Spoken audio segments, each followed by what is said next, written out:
Welcome to the most must-listen to show on the internet. Welcome to AEG. I am your host, JB, and this week I have Gustavo with me. Secrets. I have Marlon. Hey guys, what's up? And our very special guest, coming all the way from Tejas, Mikey. Tejas. Hey, what's up, everybody? Tejas. I guess if it was spelled with a J, it might be Tejas. I mean, a little bit. And this is coming from a Spanish guy that you have no idea what Tejas means. It's No, actually, there's a I don't. That's why it was funny. You got the joke. Okay. It wasn't actually funny. But I love how Mikey liked was like, okay, after you said it was funny. Oh, and it's already, I just show up and we're on a downward spiral already. Let's just keep going. Yeah. Already off the rails. If that wasn't a sick burn, I don't know what was. That was pretty good. This week we're going to be talking about the NPD numbers. Kingdom Hearts had a special announcement this past weekend. Speaking of Square, they're also going to be doing something interesting during the week of E3. We're going to be talking about Days Gone and Mortal Kombat 11, which two of us have played a butt ton of both of those games. And we're going to be talking, our topic of the week will be about review scores and if they matter and how they matter. And what can we do to improve them? Yes. Yes. Thank you, Goose. But I have answer to that. Okay. I'll kick it off. I was gonna start say it off. you're the numbers guy, so you take the MPD numbers and you run with them. I'll bat lead off like I usually do on the show. We rarely really talk MPD numbers, but I'm a fan of MPD numbers. I tend to look at them all the time over at Reset Era. So just all numbers were down across the board through hardware, PC, console, and software was down, and accessories. That's super interesting, honestly. It's April. Yeah, like, exactly. What came out in April that was like selling consoles? To be honest. Yeah, I was gonna say MK and Days Gone are big games, but even Days Gone being a Sony exclusive is not gonna probably push the hardware needle that much. Yeah, I'll just note real quick, for example, the year-over-year numbers for last year in March were super low, but that was in relation to the March before, which was 2017, which had hardware with Switch, right? Which rarely happens. Yeah, usually hardware does not come out in the spring. But one of the things that I did want to talk about that I found to be notable were 5 things in particular. So Tom Clancy's The Division 2 was the best-selling game of March for 2019, and it's now the second best-selling game of 2019, which is right behind Kingdom Hearts 3, which continues to be the best-selling game of the year. Sekiro Shadows Die Twice was the second best-selling game of March and ranked as the 8th best-selling game of the year. So that's a cool win for From Software. Mm-hmm. And then definitely got that Activision marketing money behind them. Absolutely. And then as a big fan of MLB The Show and baseball as a whole, MLB The Show debuts as the 3rd best-selling game of March. Launch month sales of MLB 2019 The Show are the highest in franchise history and also set a new all-time high for the baseball genre. I was going to say, that's super impressive considering that is an exclusive. Yeah. But then again, you have to take into account the install base of the PS4. The PS4 is already, That was the show, right? Yeah. Well, also, what other baseball series exactly is there? Good point. Yep. So, if it's kind of like Madden, what other football game is there? So all your football players are probably playing Madden unless they're into NCAA or something like. Is there an NCAA? No, that ended 5 years ago. Yeah, not since 2005. Oh, that's sad. 2005, I think. No. All right. Well, the last NCAA was 2014. Football? Yeah, how much NCAA football. Sports games. Okay. And then I think this one, the next one, which is Devil May Cry 5, ranks 4th. Yeah. So I know Jeff likes that one because Jeff really loved DMC5. I loved that game. It was really good. It was really good. Oh, man. And then Kingdom Hearts 3 is now officially the best-selling game in the franchise history, with lifetime sales now exceeding those of the previous best in the franchise, which was the first Kingdom Hearts, which released all the way back, I think, in 2002. Yep. Yeah. Yeah, I mean, that's super, in America, that's not surprising. In America, yes, correct. Yeah, yes. I mean, Kingdom Hearts being the bestseller is not surprising. I mean, people have been waited for that game for so long. And, again, it kind of goes to your point of, the install base of these these consoles now, we're far enough in the life cycle where the people that are like, oh, I played the other Kingdom Hearts games, back in the day. Now I have my, PS4 X, or now even Xbox One.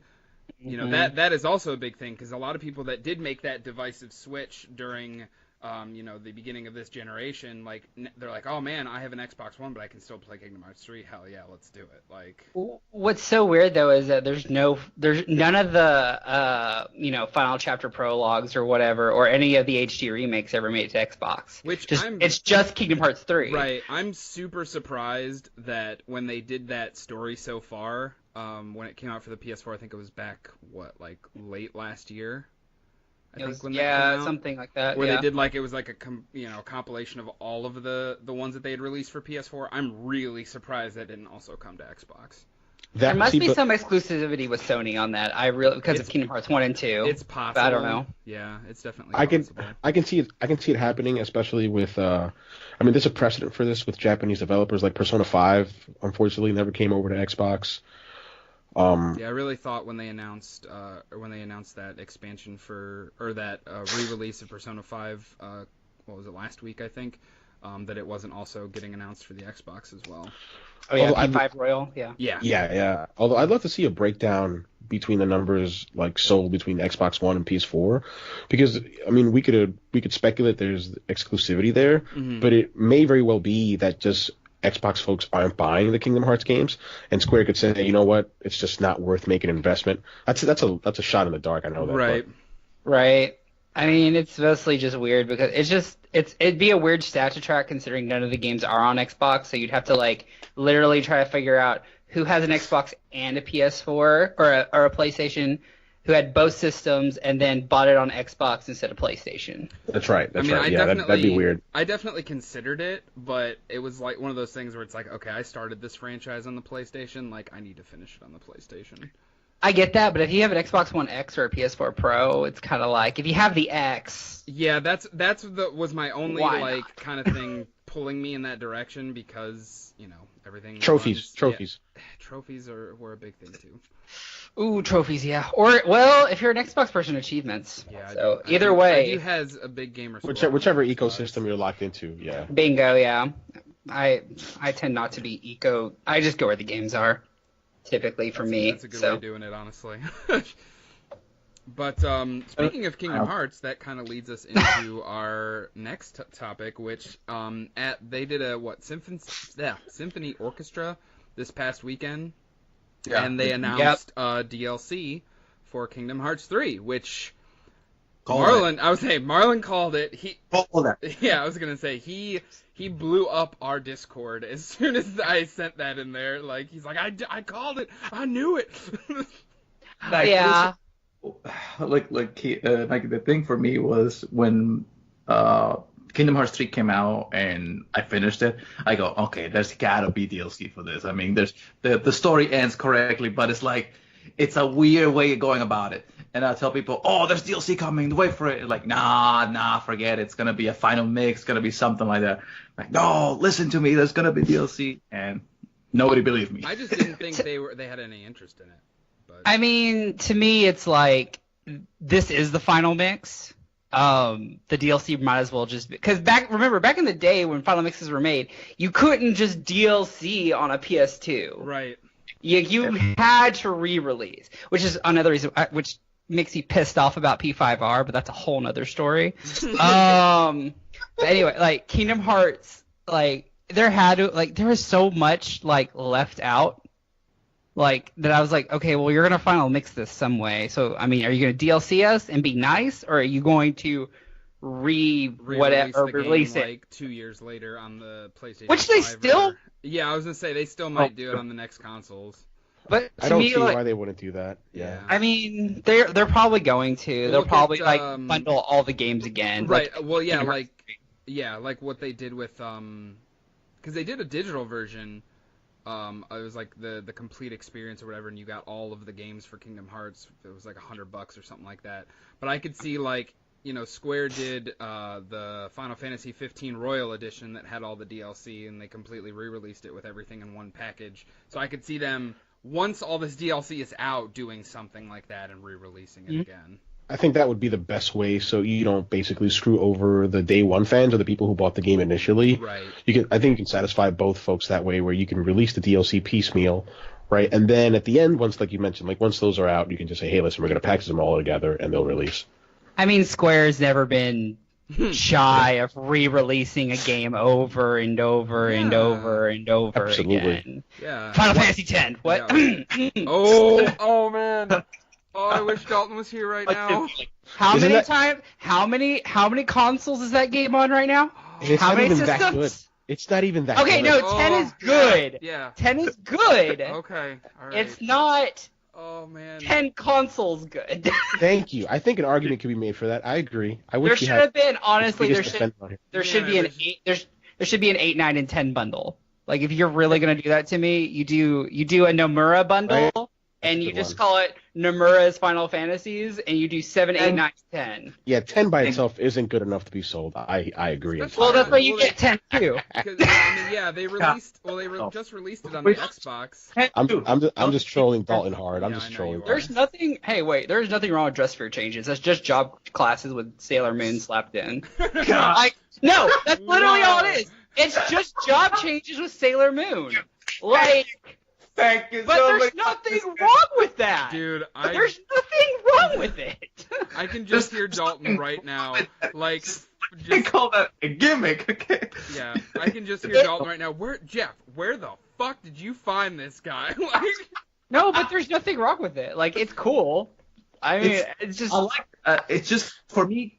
What really annoyed me about 10-2 was the fact that there was only a certain way you could get some of the costumes, and you had to go through this convoluted, insane BS. I'm sorry.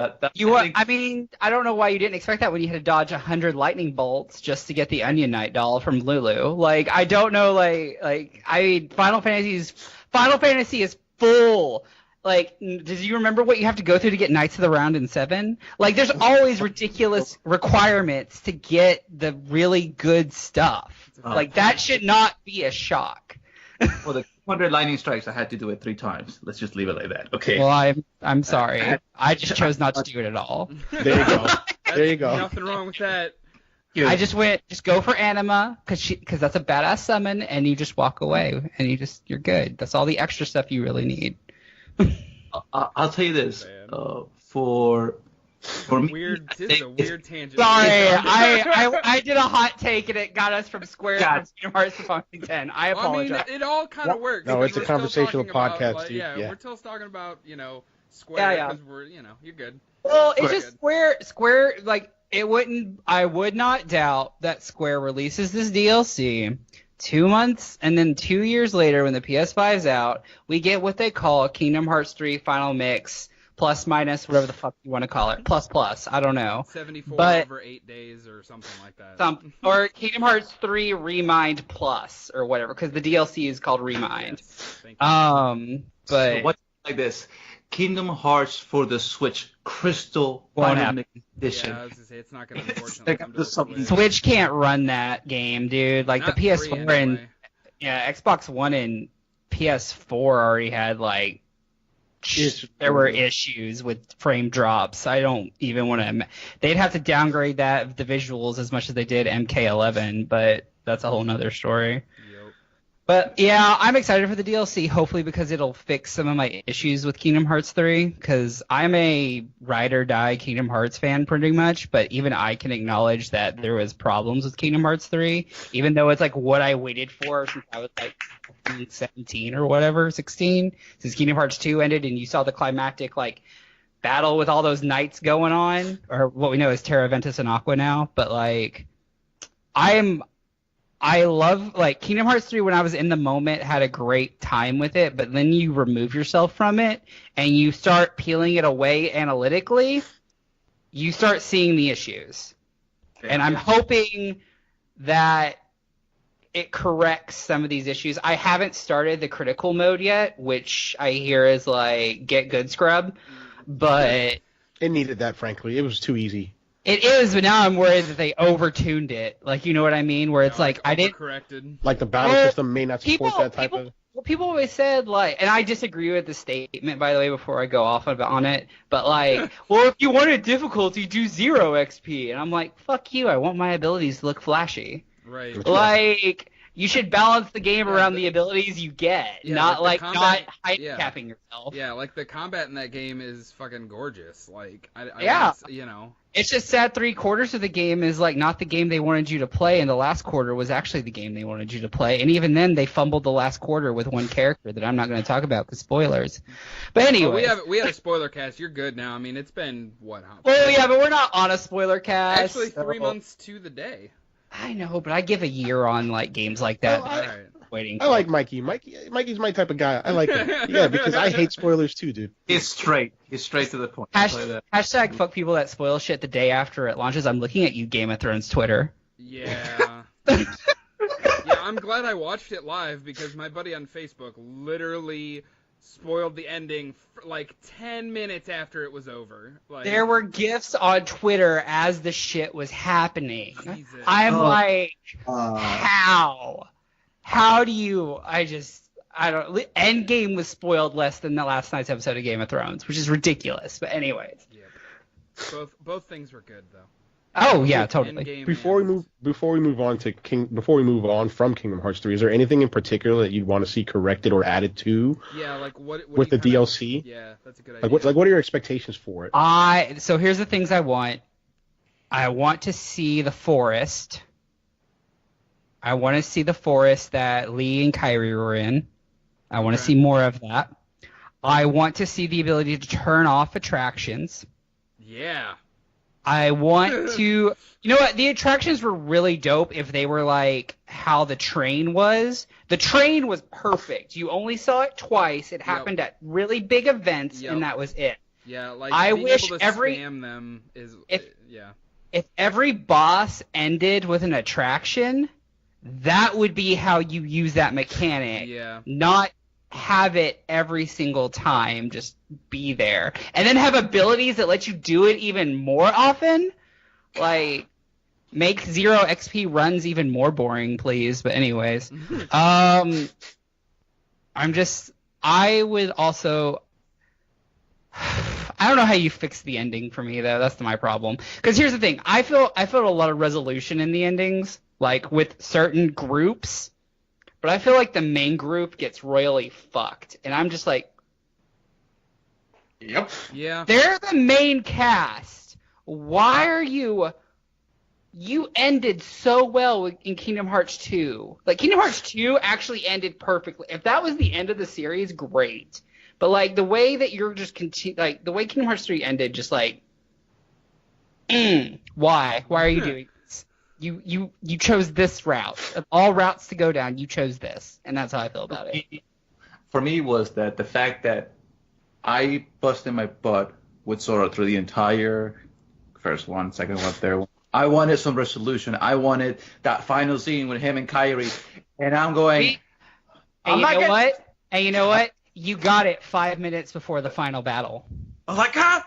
They showed you their resolution early. Yeah, like they and because you of that, wanted. Yeah, they showed you what you wanted early, so that way they could do the thing they were gonna do. Yeah. But anyways, like my real problem was like all the side stories got great resolution.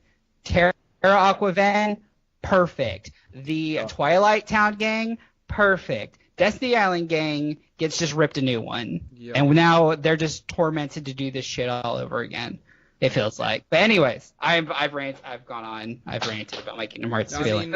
Yeah, to go a little bit more into the what they actually are doing. They are doing free and paid DLC. The free DLC, I think, is just it's a Keyblade and what I think Arm with it. Yeah, something like that. It's something basic that that should be free.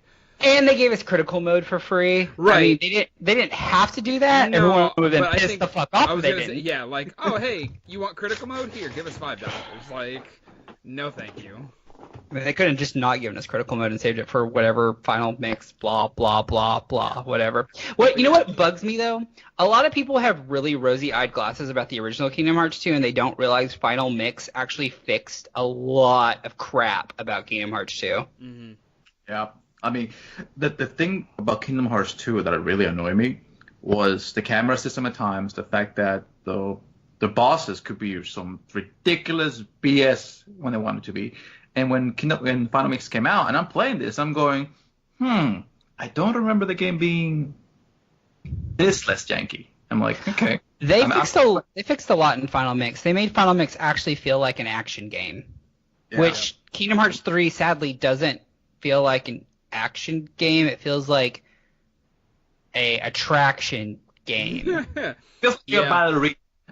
just because I say attraction game not because of all the attraction attacks, just because there's always something sparkly, shiny to look at. Spectacle. It's spectacle It's a spectacle game. Yeah. San Francisco. You come in there, and the first thing you know my about least favorite fucking world. Yeah, you would talk about that. I was super. You would talk about my least favorite fucking world when it should be my favorite, but it's not. The thing about San Francisco at the beginning, he was like, "Oh, my friend just got hit. I must help her. Ooh, shiny, new people. Let me go join them." You're I'm right. like, "Excuse me? What the hell?" I was impressed with what they did with Pirates, if anything, because I thought that level was going to be I fucking hate this level. No, I ended up actually not liking it. Yeah, it was Kingdom Hearts Black Flag, basically.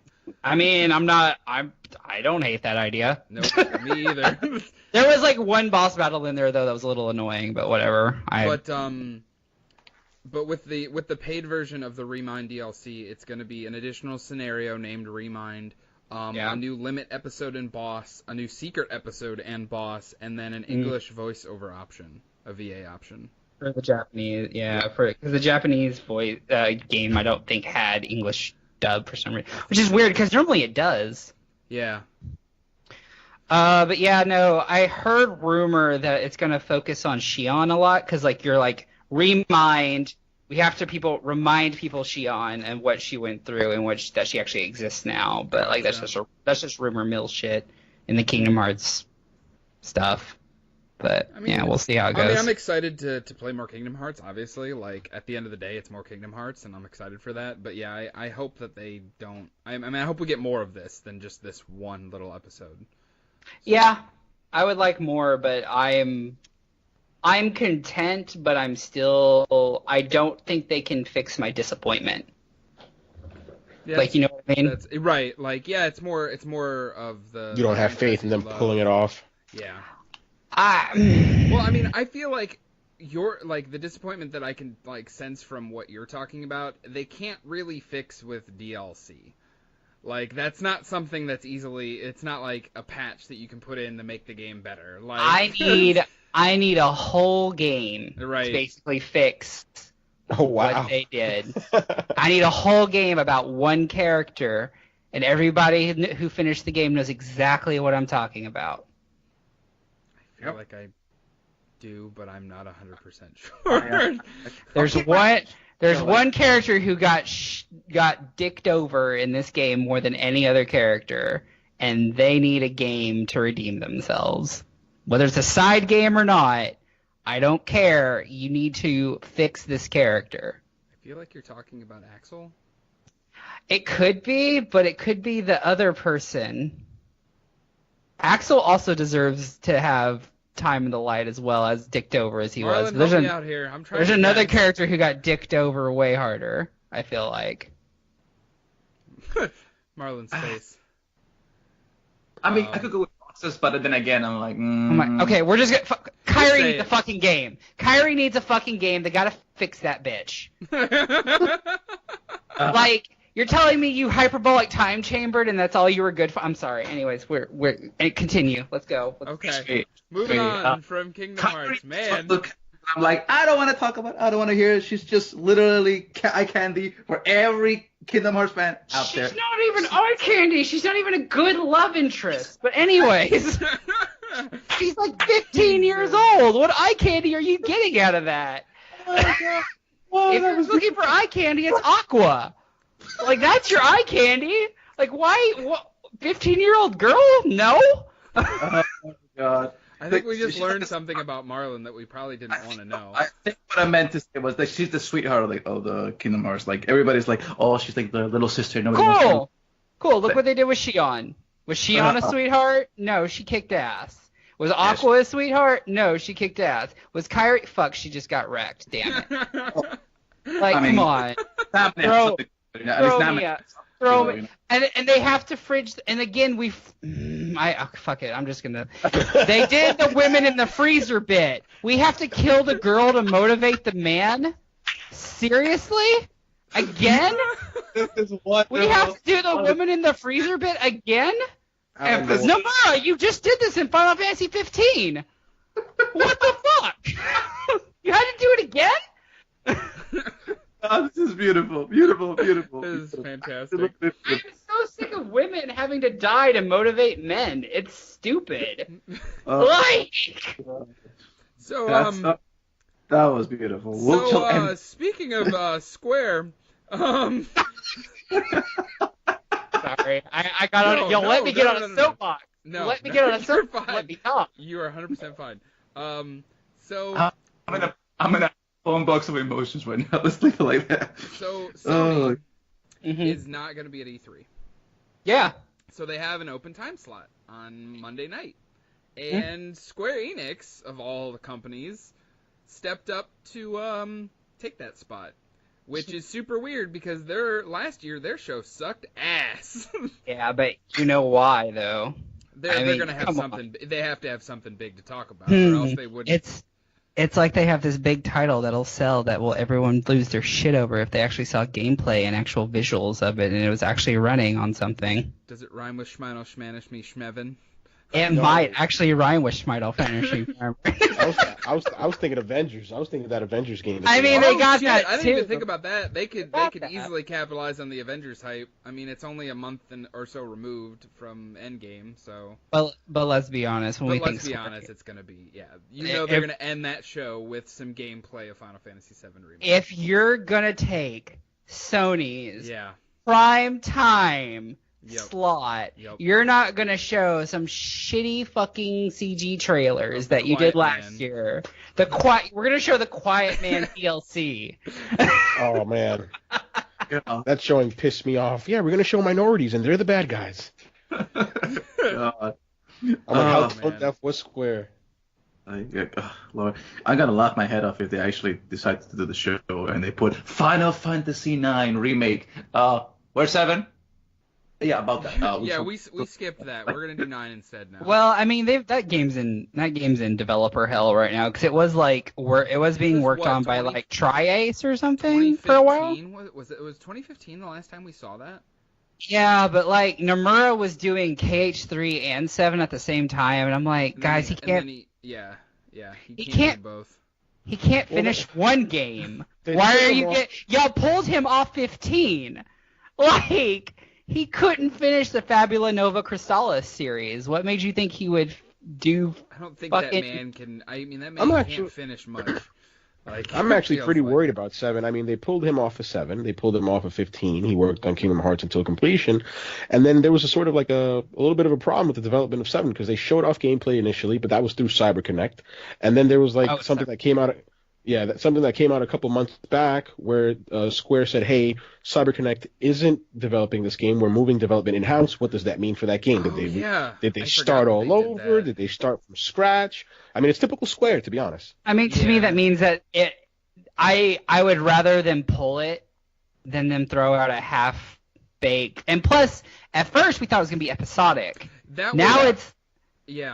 Yeah, they made it seem like it was going to be, Final Fantasy VII Episode 1 and then Final Fantasy VII Episode 2. But I agree with Mikey entirely. Like, I'm glad that they're taking their time with it. But their initial mistake was to hand that big of responsibility over to CyberConnect. That's where they screwed up. This is their baby. This is their baby. Exactly. This is their best-selling Final Fantasy, like most beloved by most people. I mean, it's not my favorite, but most people love this game to death, but I think they were hoping CyberConnect would start it, and then once Nomura finished Kingdom Hearts 3, Nomura would have more of a control over it. He would come in and put the Nomura touches on it. But they really can't fuck this up. Like, I mean, Are you saying they can't do it because they will lose all the goodwill, or they can't? They won't lose all the. They can't. It'd be impossible to screw this game up. No, it's not impossible. You can screw up 5.7 very easily. It would not be hard to fuck up that game because you could just miss one slight thing. I don't know why CyberConnect agreed to even fucking do it. Like, I would not want that pressure on me at all. Like, money. That's a money, but like money, you would sink your entire development team if you fuck that game up. Like, literally, we would never hear of them again. Or they would just be like what happened to lots of, they get pushed over to move on other games that they don't really want to work on because it's not their titles anymore. Yeah, their studio gets shredded and then they just go to work on other stuff. Yeah, like what's happening with Criterion having to work on Call of Duty or something, or no, Battlefield, or they're on Battlefield stuff now. And they're in a studio. Yep. But I think it depends on the studio too, because like no offense to CyberConnect, but they just don't have the pedigree. I mean, what did they do before their involvement with 7?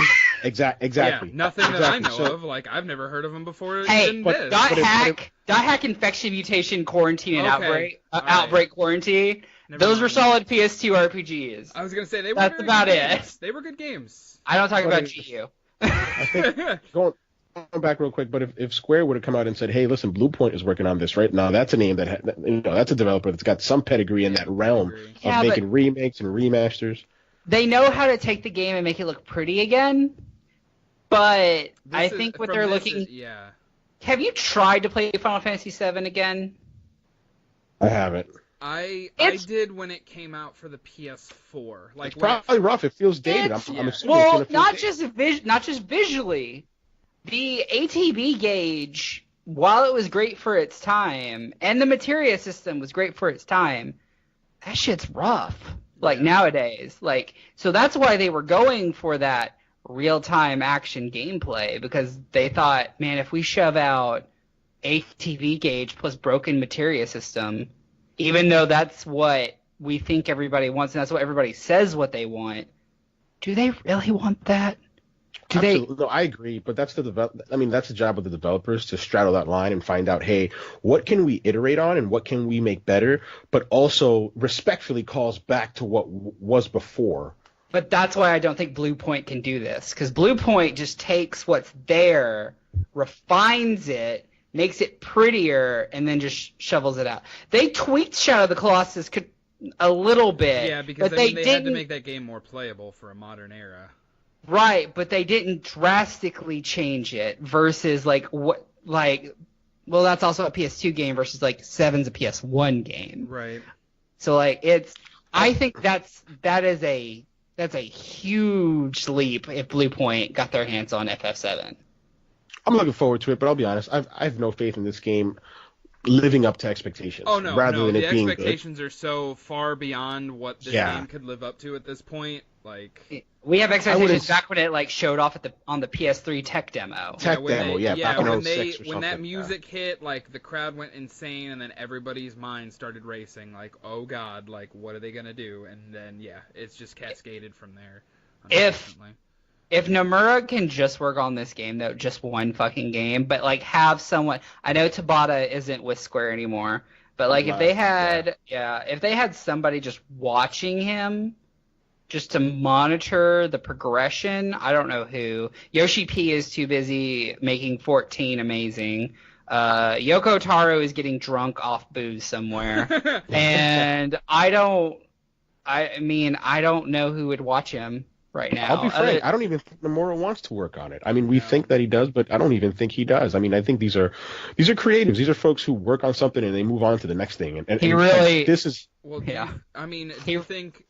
This is his magnum opus in a sense, and I don't think he wants to tarnish that. You know what? His magnum opus was actually 15, because if you look at the Kingdom Hearts designs, they're all fucking I didn't get to finish 15. I'm going to throw a 15 into Kingdom Hearts 3, because that's... Well, if you're going to be consistent with that thought, that's really Tabata's, because Tabata was the one that brought over that battle system over from Crisis Core over to 15. I agree, but I'm just saying I bet you he's still... Based off everything I saw in Kingdom Hearts 3, he still has a he's got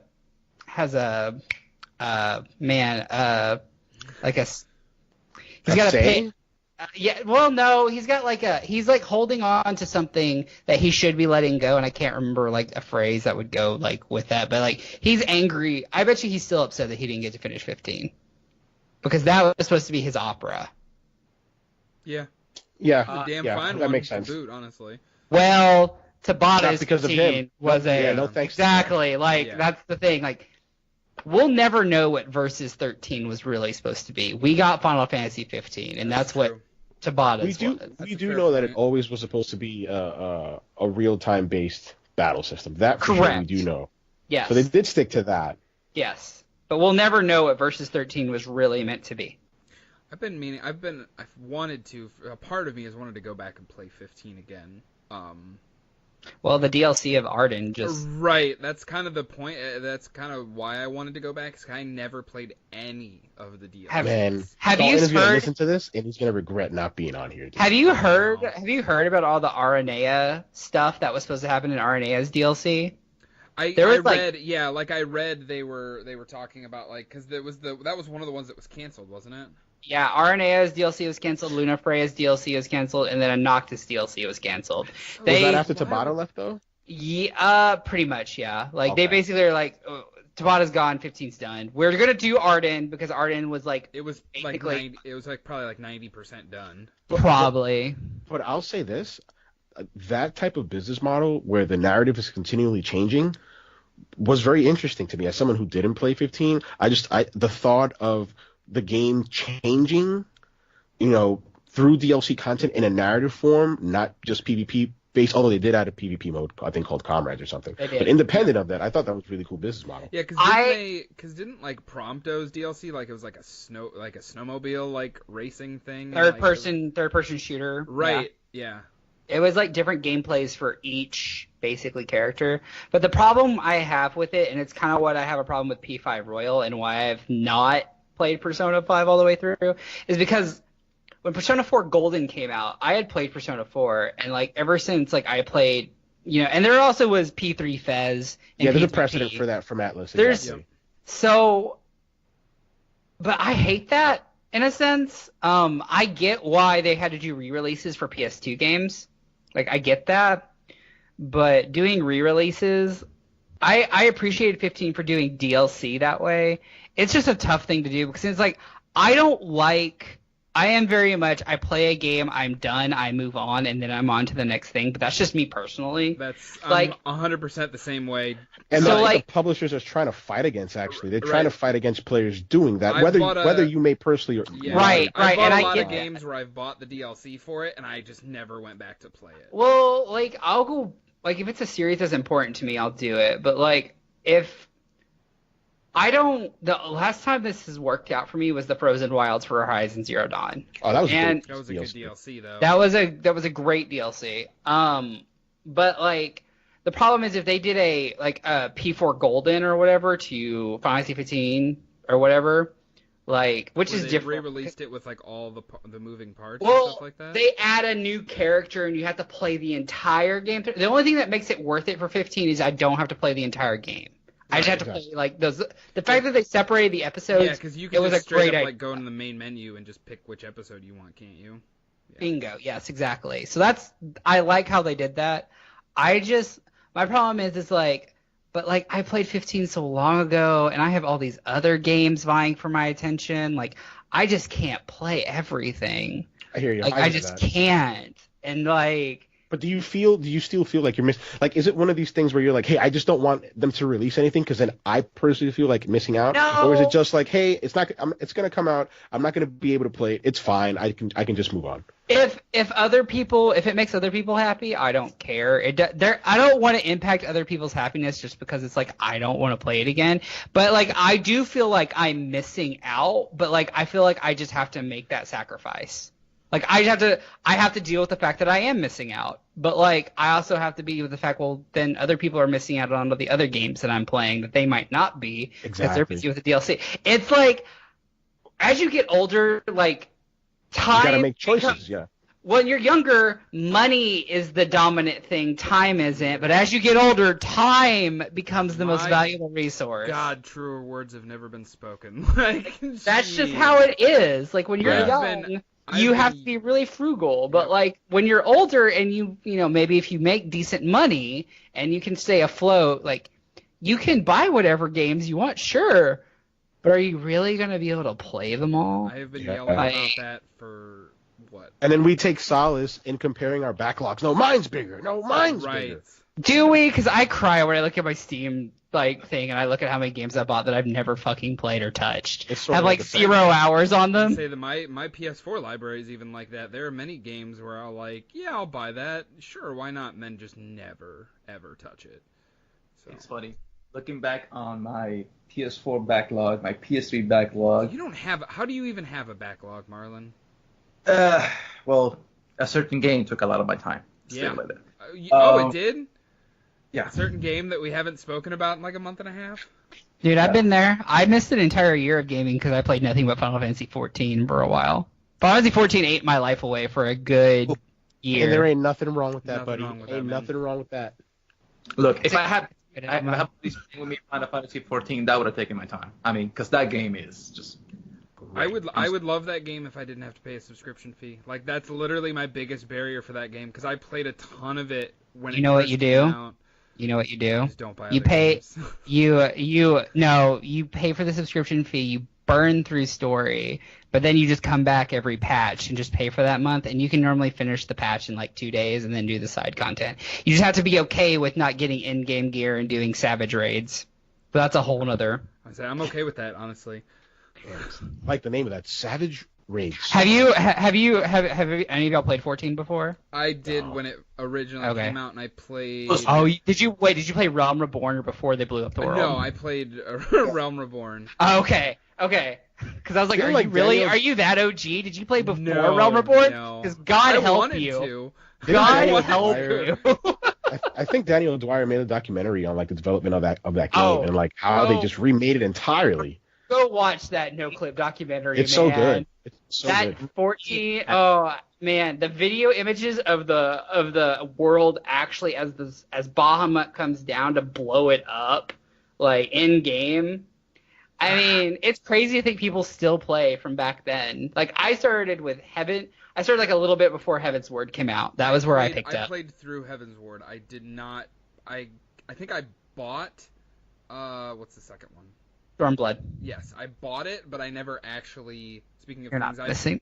Yeah. You're not missing much. Yeah, that's kind of what I heard. Like I bought it, like I was super excited, so I like bought it day one or whatever, and then I'm like, oh, I heard this wasn't very good. I'll probably not play this. The story didn't get good until like about maybe 6 months ago. The new expansion looks really good though. Shadowbringer looks really good. I like that it's weird we're getting Dancer and a Gunblade as a tank class. That comes out what, next month? June, July, something like that. Yeah. So they'll probably, honestly, at Square's press conference, they'll probably talk about that a little bit. You know, they're going to, yeah. They're probably going to show some stuff off. Right. A little funny story for you that happened to me with Final Fantasy XIV Realm Reborn. Mm-hmm. So I wanted to buy it. I wanted to buy the collector's edition. Okay. I missed out because it was sold out on the Square Enix store. Mm-hmm. So I go to eBay to find it. I found one. Cost me, I think I paid 2 times what it's worth, about $150 for it. Sounds like a Square Enix collector's edition, yeah. Yep. Okay. And it gets sent to my house. It's the PAL edition. It's the what edition? The PAL. Yeah. The PAL. It doesn't work on my PlayStation 3. Nope. And I was so mad. I said, okay, you know what? Doesn't work? Fine. I'll go buy the PlayStation 3 regular edition of the game. Keep the at least you still got the collector's edition stuff, but yeah, you lost a lot, unfortunately. Here's what gets me. A couple of years later, they come out with the same goddamn collector's edition for the PS4. Oh, I forgot that they did do that. Like $50. I was mad. I felt swindle. I felt like somebody just raped me. Bro, that's why you just do digital deluxes. You don't do those mega statue collectors anymore. I actually had a question for you, Mikey. Do you buy mostly digital games, or do you buy like physical versions of stuff. I It am depend. very. I bought a physical copy of Kingdom Hearts 3 because it was something I was waiting 10 years for. The steelbook and everything like that. Yeah, I even bought the toys. I bought the edition that shit. had the Toy Story toys. Oh man! So I have. Now I finally know somebody that actually did that because I saw somebody posted on YouTube about it and like they were screaming about how awful that was. I was this close to fighting for the console, but I'm like, I already have a Pro. I can't justify buying another fucking Pro. That was a nice ass Pro though. I know, but I didn't want to fight for it because you're also talking to the guy that's owned probably about a dozen PS4s and 8 Xbox Ones because I like the different new colors that they come out with. The with. collector's edition I wish I would have bought that I bought digitally was Horizon Zero Dawn, and it's because that statue was badass. I didn't realize that game was gonna hit me as hard as it did. Mm-hmm. Like I just thought this is gonna be fun, whatever. That game is now like is a bad bitch. Like that game is now like in my upper echelon of like top 5 games in my entire life. That's awesome. Like that, I regret not getting I've looked at the Thunderjaw statue. I don't know how many times. That one's like what, a few $200? Yeah. About the cost of a Play Arts figure, which I have tons of that we don't talk about. Without going into a tangent, what did you prefer in terms of the narrative? The present day narrative or the narrative told through exposition through those audio tapes and collectibles of what happened in the past? I think Ted Faro is the greatest villain of all time. Oh my god. Man, he just hit me. He hit me right here. I think Ted Faro is the greatest villain of all time. I wouldn't go that far. He is the biggest piece of shit in the entire fucking known universe. Like when you hear the idiom, "The road to hell is paved with good intentions," that guy embodies it entirely. No, it's not good intentions though. It's all for himself. There was no good intentions there. Well, we can disagree with that, but he was okay. To me, he's the biggest selfish prick in the entire universe. But anyways. He was selfish. Yes, this is true. But anyways, that's just does that answer your question of what I prefer? It does. Yeah, for sure. I thought that was way more interesting than what was going on in her present day. So, kind of, I guess wrapping up. Sorry, we got from Square Enix to Horizon Zero Dawn. Yeah, I was gonna say rolling. I'm so sorry, no, AEG listeners. No, it's a conversation podcast. Yeah. Go on ahead. It is all yours. Yeah, rolling back to Square, like I think they gotta have something big. Like that's the only reason probably that they're gonna take that time slot. What else do they have? Right. Like I want a fourth Tomb Raider, man. I would love a new Tomb Raider, but I don't. Crystal Dynamics got to work on that Avengers game. There's 2 teams. They've got 2 teams, bro. Bro, Avengers requires 2 teams. Fair enough. You can't fuck Avengers up. Yeah, I was gonna say with how much stock that franchise has right now, like you can't fuck that up. Do you really want to be the company that comes out after Spider-Man and fucks up a Marvel game? Absolutely not. No. But I find it so telling that Square basically entrusted this game to their Western studio as opposed to their Japanese studio. They're like, no. I mean, that is telling. I mean, I would not trust the Japanese studio with Avengers. No. I would know who I would love to make an Avengers game. Raven.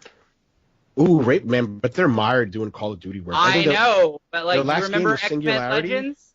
Do you remember X-Men Legends and what they did with that shit? Oh man, it's what spawned. It's what spawned Marvel Alliance. I mean, yeah, I was gonna say at least you're getting a new Marvel Alliance game. That's right, on Switch. Yeah. I mean, and you just brought up Raven, and I'm like, man, that's such a great developer. I think their last game was Singularity, and they're just toiling away on COD. That game was fucking awesome. Yeah, I loved that game. Came out at that time. Yeah. Like Square has a lot of old IPs that I would love for them to bring back. I mean, they do, but like if you're taking Sony's time slot, like what you think you're gonna show? Do you think we're gonna get Final Fantasy 16? No, it's way too early for that. I think they've learned their lesson on showing games too early, but then again, they always prove me wrong. Yeah. Like they always seem to prove me wrong on this. I would be interested to see what the next. I know they're not going to show it because it's too early, but like what the Bravely Default / Octopath Traveler team is going to work on next. Like it'll be a small announcement, but I'd be curious to see what they're working. That's coming to Steam Octopath really soon, isn't it? Yeah. Wasn't that Tokyo RPG Factory? No, Tokyo RPG Factory is the people who made I Am Setsuna and Lost Sphere, and they're coming out with a new Switch game that I can't remember the title of, but it was in like one of those Switch Directs or whatever. Is it on Switch though? I think so. I don't know. It was on a Switch Indie Direct. That's all I remember. I can't verify the title. I liked I Am Setsuna a lot. I did too. I didn't like Lost Sphere. I didn't care for Lost Sphere. But yeah, the Bravely Default team worked on Octopath Traveler. That's why you got that very, very, very, which was a lot. I was like, you could have just called this Bravely Default 3, but all right, whatever. Because you had the Brave and the Default system in that game, pretty much. A little tweaked, but it was pretty much the Brave and the Default system from Bravely Default. Very nerdy, but I found it so surprising that game was done using Unreal Engine 4. I was like, wow, that engine can scale. Like, it can do anything. I have been really impressed with what developers have been able to do with Unreal Engine 4. It is so nice to see like such an advancement from Unreal Engine 3 when it was all like gray and brown and shit everywhere. And everything just streamed in as you walked. Yep. Yeah, they had a very distinct visual look. Yep. Yeah, I am very impressed with that. I mean, Kingdom Hearts 4 runs on Unreal 4. Look at that shit. That's right. That Days Gone. I mean, yeah. Mm-hmm. Yeah. I only have one. It runs the best it can on Unreal 4, yeah. Oh, man. I only have one hope for this E3 for Square Enix. I don't care about Final Fantasy VII. I want to see actual gameplay. I don't want to see more video, rendered streams and stuff like that. Okay. For me, I need Bushido Blade 3. Please bring me back Bushido Blade. No. You're not getting it. But no. It's a miracle we're getting Samurai Showdown. Do you realize that? And you're asking for Bushido Blade 3? Right. Like, good luck. Like, do you realize, like, what weird world we live in where Samurai Showdown is fucking coming back somehow? Like, Bushido Blade is not coming back. And if it came back, it'd be at a Sony press conference. It's not going to be at, like... No. So, no way. Speaking of fighting games... Segways. Mortal Kombat 11. Yay! Yeah, go ahead and talk about it, Mikey. Have y'all played it? Who's played it? Okay. I haven't played it. You can spoil the story. Does it? I don't want to spoil the story. I played the first 2 chapters of the story. I played a couple towers. Okay. Single player stuff, cool. Yeah, that's pretty much been my life. So Mortal Kombat 11 came out. The story mode is fucking amazing. It's NetherRealm's probably. It's just as good as Injustice 2, if not better, in my opinion. It just depends if like you're a DC hardcore, if you're a Mortal Kombat faithful. It just depends. They do a great job with doing time travel, where time travel normally is like, oh god, here we go again, time travel. They have a really good time travel story here. It's actually, from what I've seen so far, yeah, it's really honestly, the story is fucking baller. It's worth I don't know if the story alone is worth the price of entry, but luckily, the online, super good. Like, this is like the first NetherRealm game where I've been like, man, the online isn't trash. The online games I've played have been pretty solid. The netcode's been pretty good. But I think it helps that this is a very slower paced Mortal Kombat game. Mortal Kombat X was very fast and in your face and just running in constantly, especially with the run mechanic. We literally had like the ability to get in really quickly. This is a very slow and methodical Mortal Kombat, very similar to like, I would even say MK2, because MK2 was a very slow game. The only thing that's weird they did here was with the defense meter and offense meter, which I could not fucking stand at first, because I was like, why am I just dealing with cooldowns instead of like actually building a meter? But like as you play, it actually makes sense and it actually feels good. What you think would be really odd for a fighting game actually works out pretty well. The one major thing that I cannot recommend this game for is its freaking unlock system. Yeah. It's bad. There's 3 different currencies that you have to keep track of. Coins, spirit coins, and hearts. Can you buy these with real money? You cannot. Oof. You cannot buy these. So here's the thing.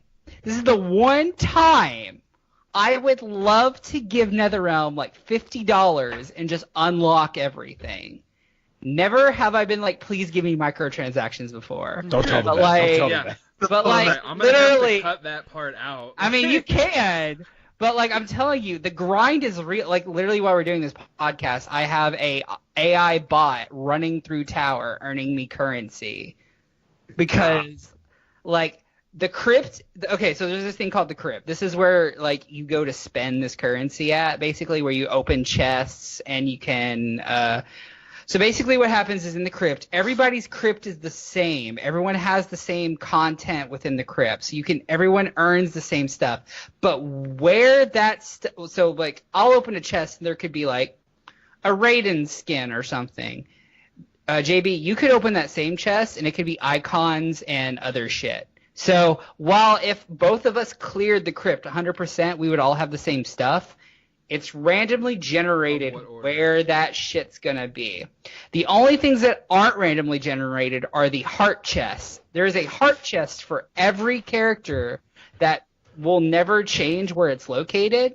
And so, like, if you open this chest and I open this chest, we will get the same stuff for that one character. So if you go on forums right now, you can see people listing out the locations of the heart chests of, like, if you like this character and you want an extra skin, icon, brutality, and stuff like that, then you can go there and like do it. But the problem is the heart coins are actually really hard to get.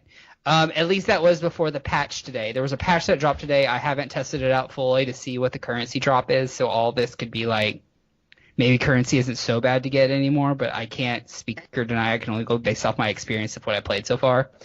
But heart coins are a bitch to get. You get one per fatality that you do to somebody. And it takes like 250 coins to 250 heart coins to unlock one of these chests.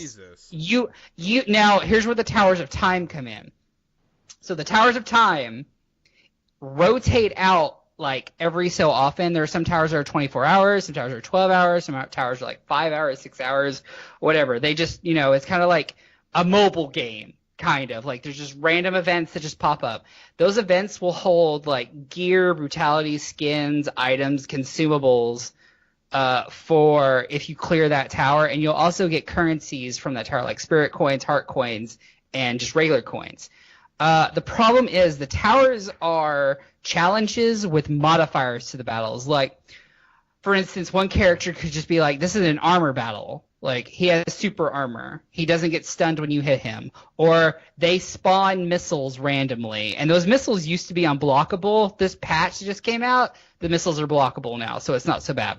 But there's also modifiers just like, if you stand near this opponent too long, you'll freeze. Like, as if Sub-Zero just froze you. And then you just comboed.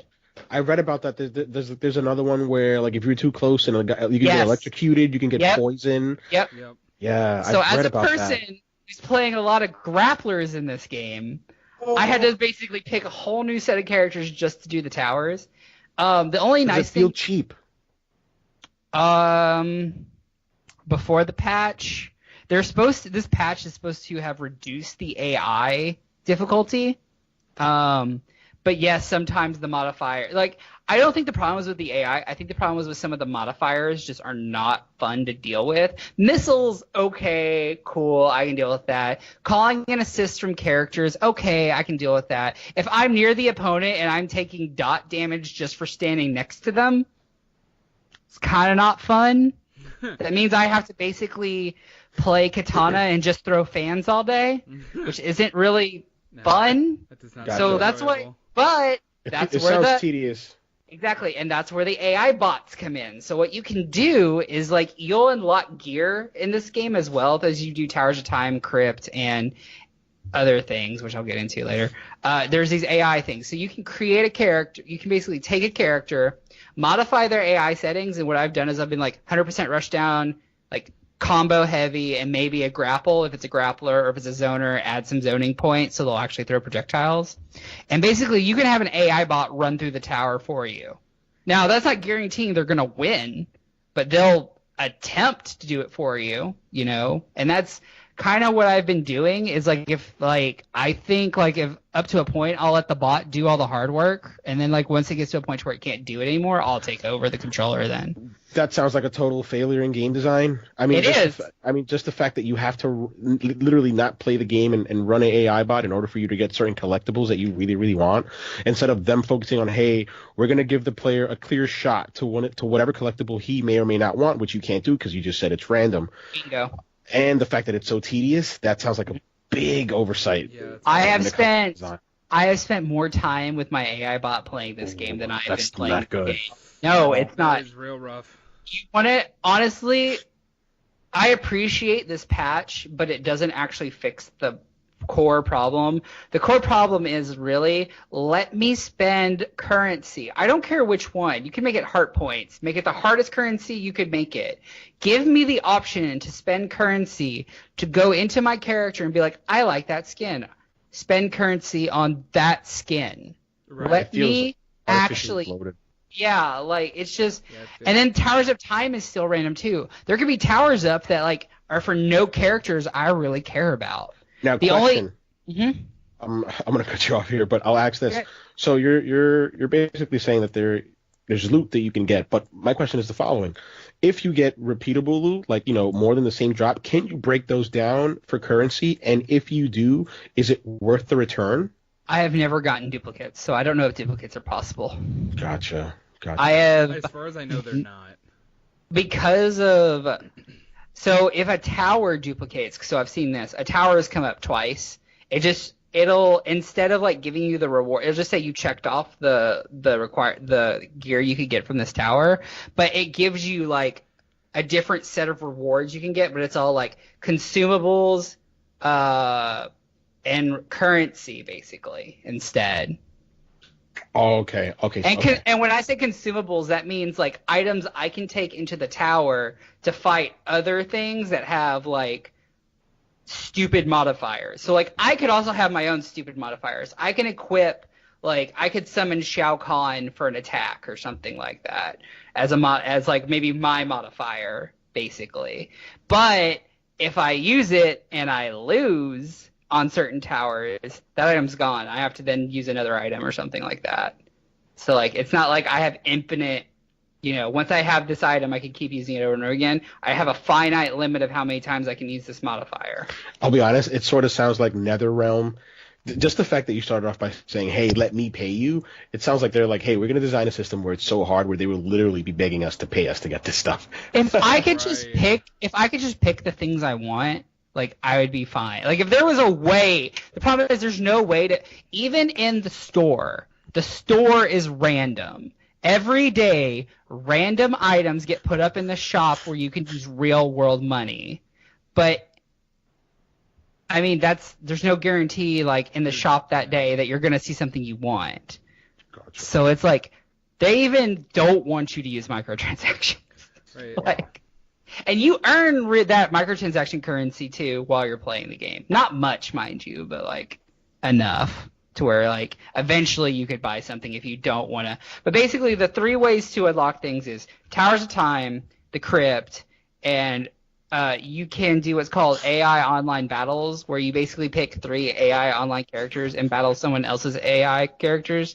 And basically if you win or lose determines how good the loot is, and you get to do that 5 times a day. So it's very mobile gamey, and that's a scary thought. So here's my thing. I don't like this, but I didn't like Injustice's system either, because the way gear worked in Injustice was it actually affected like gameplay. Because like how Mortal Kombat 11 works is, where Injustice you had to get gear to use certain special moves. You basically have access to the entire character's roster of moves, but you have 3 slots, and you basically have to pick moves that equal into those 3 slots. Now, some moves can take 2 slots, some moves take 1 slot, but basically, like, you can customize your character to have moves that you want over other moves, which is great. I think that's brilliant. Like, that's a great way to handle that. The problem is, in ranked mode, you don't get to do that. You get 2 variations to choose from of what we call tournament variations. And the problem is, a lot of other people's variations are a lot fucking better than other people's variations. So a lot of the Mortal Kombat community lately has been like crying out like, dude, you have this baller ass fucking customization system. This would add, you know what the problem with Street Fighter V is? Everyone does the same fucking thing all the fucking time. Guess what? MK11 basically fixes that with its custom variation move, where everybody basically has the option to do whatever the fuck they want with their character. So you'll see all sorts of different kind of things all the time. But no, you decided 2 variations, and so certain characters with the better variations are going to rise to the top, while other characters are being handicapped because they don't have access to some of their other moves. Oof. This is going to be a problem later, I feel like, in the tournament scene. Now, the other thing is, like, tournament scene-wise, you have to also think, you have a huge amount of combatants. How are you going to deal with, like, everyone customizing all their stuff all the time? I don't know, and I'm not a developer, so I could be talking out my ass, but, like, in character select, why don't you just have the option to, like, plug? Like, in character select instead of this customized menu out here. Now, maybe there's some reason why. I'm sure there's a reason why they didn't do that. There has to be, because I'm like, I just can't see, like, why. Like, I mean, there has to be some kind of, like, constriction or something causing that. Because it just seems simple to be like, you pick a character, you bring up a menu, and you say, pick your 3 moves. And then you just pick your 3. And I don't know. Seems weird. Great game, great fun, but there's just a lot that get in the way of that fun, if you know what I mean. Yeah, a lot of friction. That's what it sounds like. Yep. But saying that, if you're looking for if you don't have good internet or anything, and like you have bare bones internet where you're at, this is probably the best bang for your buck out of a fighting game I've ever seen, because it's going to keep you fucking busy for a very fucking long time, because there is literally constantly single player content coming out, because every like so many hours a new tower is up with a new challenge. You know what I mean? So like if you have bad internet, this is a great fighting game, because like there's a never ending single player loop. Gotcha. Pretty sweet. I mean, I will feel bad for you, Mikey, if you decide to go out on like a vacation and the item that you were looking for isn't the store. That's the shitty part. It's like I literally have to take. This game is more time demanding than any mobile game I have ever fucking played. It sounds like he's running PS Home. Right. Or no, folding at home. Sorry. Yes. God. Yeah, that's pretty much what it is right now. Yeah, it's like what was it? Elder Scrolls Oblivion, where like I wanted to get my acrobatic skill up, so I just rubber banded the frickin' controller sticks together to make my character walk in circles. It's like that, but it's part of the game. Like, well, the other thing people will probably call out on me about this is like, well, it's all cosmetic. Like, it's just all like things just make the character. But like, I want my fucking character to look hot. Right. And that's the point of the game. Like, they clearly put it in there for a reason. Like. There is literally, they show you, what gets me is they show you all the skins. Like, you can literally go in there and look at all the skins available. I did notice and that. I am just looking at it, and I'm like, I will never be able to unlock all of these skins. And the sad part is, I can't guarantee I'll ever unlock the skins that I actually want. Right. Like that. I think that's probably the biggest issue. The fact, like, I think I would be okay with everything that you mentioned, if they had. It's getting weird again. His balls. Yeah. This happens. Are we hitting puberty again? Is this a thing? No, but do I sound better now? Yes. Good. Yeah, no, I think I wouldn't have a problem with everything that you just mentioned if they had a proper path for getting stuff that you actually wanted. Correct. Yeah, if I could, like, if you made, like, heart coins, the thing that, like, I need 500, let's say it's 250 to open a box, but it's 500 to, like, pick the actual skin I want, I'd do that. It would suck, but I would at least like but it. At least you'd know what you're aiming towards. Yeah. I understand that RNG should always cost cheaper than actually getting the thing that I actually want. You know, like, that's just how it should be. I mean, it's I fucking hate that we have so much gambling in games. But anyway, it's a whole another fucking topic. But yeah, like it's just that's what's frustrating. I mean, that's it. If I literally could just pick what I wanted for whatever currency, I at least have a goal and I can meet that goal. But it feels like the post is always being moved. Right. So it just sucks. But like the game is fun when I'm actually playing it. Right, that's crazy that, like you said, that you've played more AI battles than anything else. Like, you're just basically watching the game run for you. Yeah, I'm like on Twitter and Twitch watching shit and doing other things, and the game's just running. Right. Just lots of Days Gone on Mortal Kombat. Yeah. Lots of Days Gone. That was an awful segue, but I'll take it. Yeah, so... I would be playing... that was pretty accurate. It was corny. It was pretty bad. But it's alright. I would be playing more Mortal Kombat had I not started Days Gone on Saturday. So yeah, this game is, I would say, extremely divisive, but most of my Twitter friends are really enjoying it, and myself included. I really love this game. I think I tweeted, or I sent in the Discord that, like, this is top 3 for me, up there with Kingdom Hearts and DMC5 for me this year. I'm really enjoying it. It's over Resident Evil 2. That's actually, I didn't even think about that. I was like, you gotta remember Resident Evil 2 came out. That was really good. I played through that game back to back, both playthroughs in a weekend. Like, I'm gonna challenge your top 3. All right. I mean, it's not quite there yet, but it's still up there with one of the better games I played. So. Okay. It is an open world zombie survival game. Freakers, yeah. They're not called zombies. I don't think I've yet to hear the word zombies in the game. It's freaks or freakers. If a town is being overrun, they call it a freak show. Like, they're really playing into that mythology. Mm-hmm. So you, at the start of the game, you're with your wife and you put her on a helicopter and go off with her brother. And let her go so she can be saved while you basically stay in the shit of everything. So it picks up after that 2 years later, where presumably she is dead. She has a memorial site at the encampment that she was supposed to meet you at. Everybody there was killed, seemingly. There's more to that as you progress through the story. But as of where I'm at, it's that still rings true. Your wife is dead. And it's an introspective of Deacon trying to reconnect with all these people that, when he wanted to go find his wife, like, he was on a mission. He knew what he wanted to do.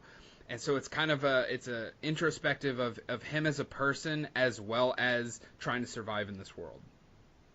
Mm-hmm. And the gameplay, it's a lot, I mean, your bike is kind of like, it reminds me a lot of the dynamics between your horse and yourself in Red Dead Redemption 2, where, like, your bike is your lifeline. Like, that is your way to get from point A to point B. Like, that is you can store stuff on it. It's everything. I mean, if you get, stuck miles from camp, you're going to be walking back to camp, and you'll probably die in the process because there are friggin' freakers everywhere. So, I mean, there's meters where you have to refuel your bike, you have to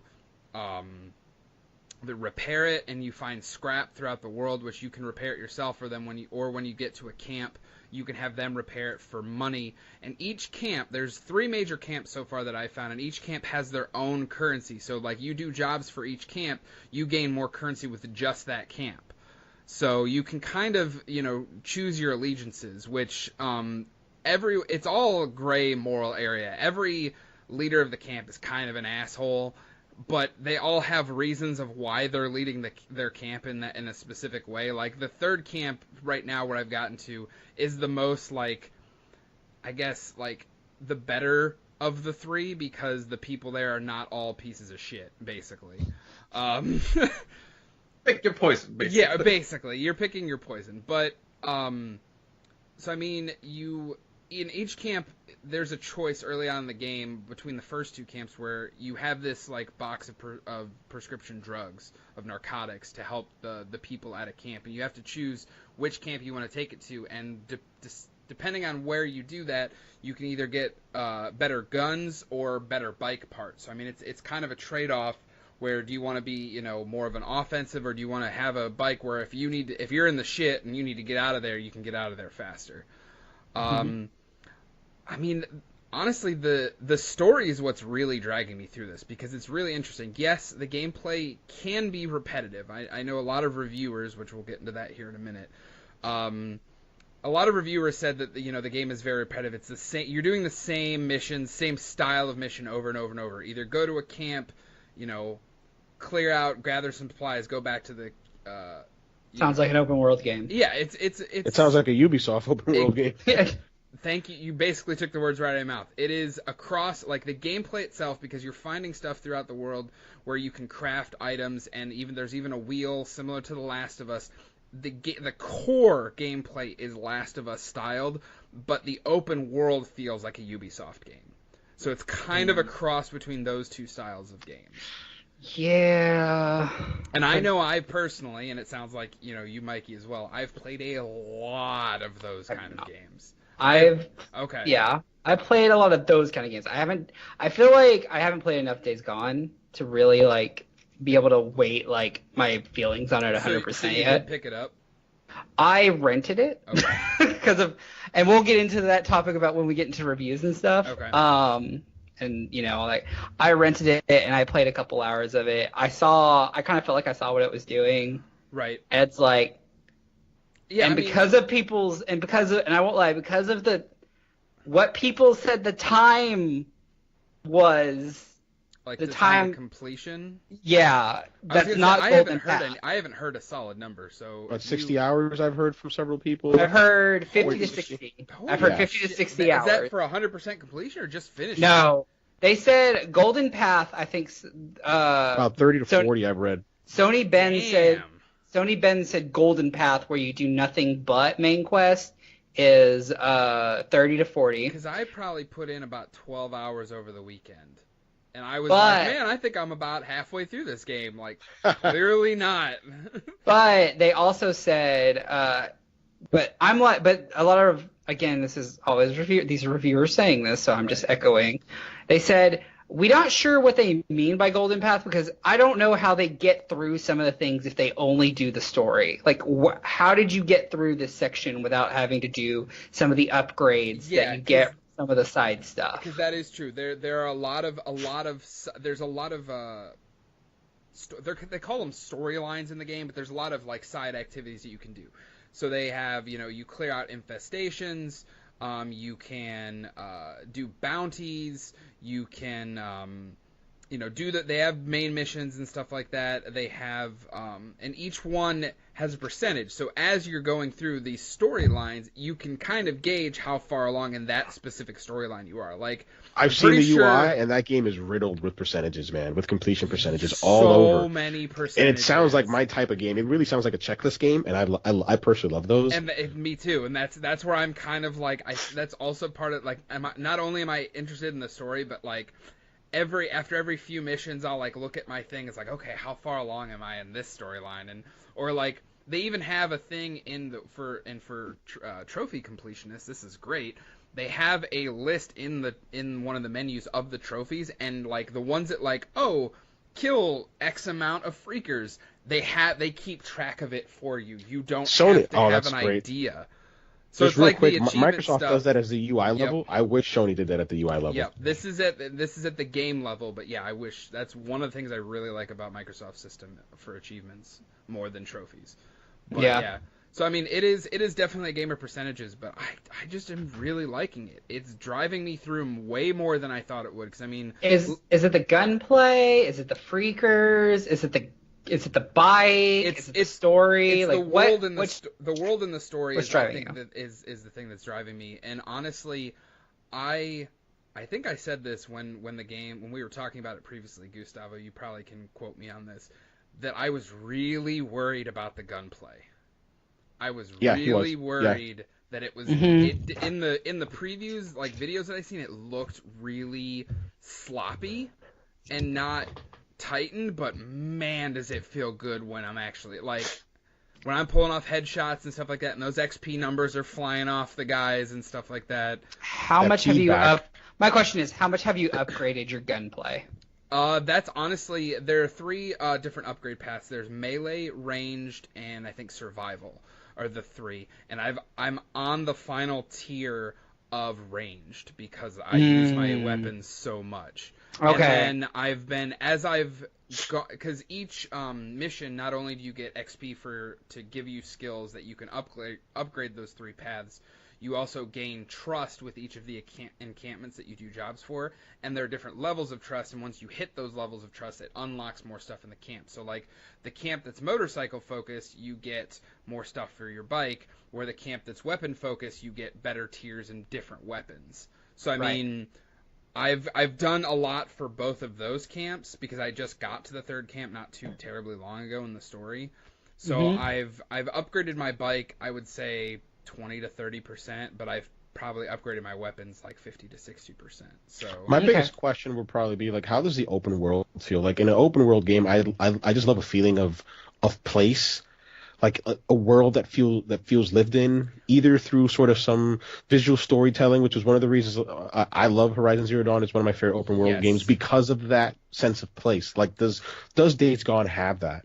Other than the encampments, not really. Like, the encampments feel really tight, and there's people going around, and they're doing work, and, like, you'll just hear people talking and having random conversations. Like, there'll be people, like, gardening or eating or stuff like that. So, I mean, those areas feel really, you know, I don't know what word to use, but they feel really homey, I guess. That's a weird word to use, but... Lived in, maybe. Lived in, yeah. But like the open world, it's not supposed to be. I mean, because there's danger everywhere. Like that was one of the things. Like one of the missions, like you have to stop with your buddy, and wait till somebody comes and helps you. And like one of the things Deacon says, he's like, we're on the open road. Like any second we could probably die. Like it's, but.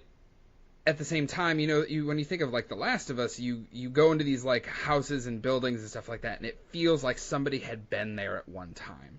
And but I think it's a little unfair to compare, only because Last of Us is like it's a narrative, linear story told by Naughty Dog, right. They took their time to craft that experience that they wanted to tell, as opposed to Days Gone. It's a massive open world where there is some of that. I can still, though. I mean. There are a lot of things that Sony Bend took from Last of Us for this game, or at least tried to implement similar stylistic features. Specifically, such as like the weapon wheel, just the gameplay feels so much like that. You can craft things on the fly, like Molotovs and bandages and medical stuff, and you're constantly picking up that kind of stuff. Like I just vividly remember that from The Last of Us. Speaking to the survival elements, how strong is that within the gameplay? Because I know that within our own private messages, I brought up State of Decay 2, and they sort of beat you over the head with the survival skills, because if you don't eat, if you don't rest, you will die. That's my question, is how much does the survival get in the way of the actual wanting to explore the world, and how much I want to actually be in this world? Not at all. Because there is no eating system, you don't have to, I mean, you can sleep but it's essentially just for progressing the day forward, because there's a day-night cycle. I mean, like when you hit the pause menu, it'll say like X amount of days gone. So like, and as you play through the game, like, and as the day and night cycle goes, it'll keep that ticker going. So I mean, it's sleeping in the game is simply to move the clock if you want to try to tackle an area at day or night, because there are benefits and there's advantages and disadvantages doing that. So is there anything that's like once you hit certain days gone, like these events trigger or anything like that? Not that I've noticed. No. Okay. I was wondering if it's like some kind of Zelda thing. It's like after 3 days, the moon hits you and you're just dead. GG's. No, nothing like that I can tell, honestly. Mostly it's just kind of how long it's been, kind of thing, just to kind of like a style. It's Okay. a style of thing. I really. I did hear about the motorcycle and how if you don't have gas, fast travel can be a pain in the ass. Yes, that is one of the things where fast travel, you cannot fast travel if you do not have the gas in your bike to sufficiently get to that point without manually doing it yourself. So like, let's say I'm out on the road and I have 56% gas. I want to try to fast travel back to camp, but it requires 75% gas. I can't do it. I have to go. That. I like those type of design decisions. I like that, but I heard that, and I read this from somebody. There's some, from what I understand, there's some quality of life things that could just make the game a little bit just nicer to the player a bit. Like for instance, when you fast travel, if there's a gas station along the way, I can't just be like, pop here, buy the gas, then go here, basically. I have to then basically force myself to go to that gas station, do the gas there, and then fast travel. Oh, I got yes, a little bit of dissonance there. Like it just seems like all the negatives on this game is a lot of like quality of life things that we've all come to used to, but I wonder if that's just because like this is a survival game, so they're not really trying to hand you easy ways to do things. Yeah, like although to be fair, it does sound like survival light. Yeah, they're trying to get into survival stuff, but they don't want to make the game, I guess, miserable to try to play through. But they still want to try to tell you a story, but not, make the gameplay difficult, I guess. So, I mean, overall, I'm really enjoying it. Like, I mean, I know, I think Dalton picked it up. I think he said he got his collector's edition today. Yeah, so I don't know if he started playing today or if he's going to probably start playing this weekend when he, comes back around, but I'm really enjoying it. I want to try to finish it before Rage 2 comes out, because once Rage 2 comes out, I'll be really, really into that one, I have a feeling. But yeah, I mean, I don't really have much more else to say unless you guys had questions. How's the melee? Crunchy. If you're... Define crunchy. Depending on if it's a blunt weapon or a bladed weapon, you can knock limbs off and stuff like that. So. Okay.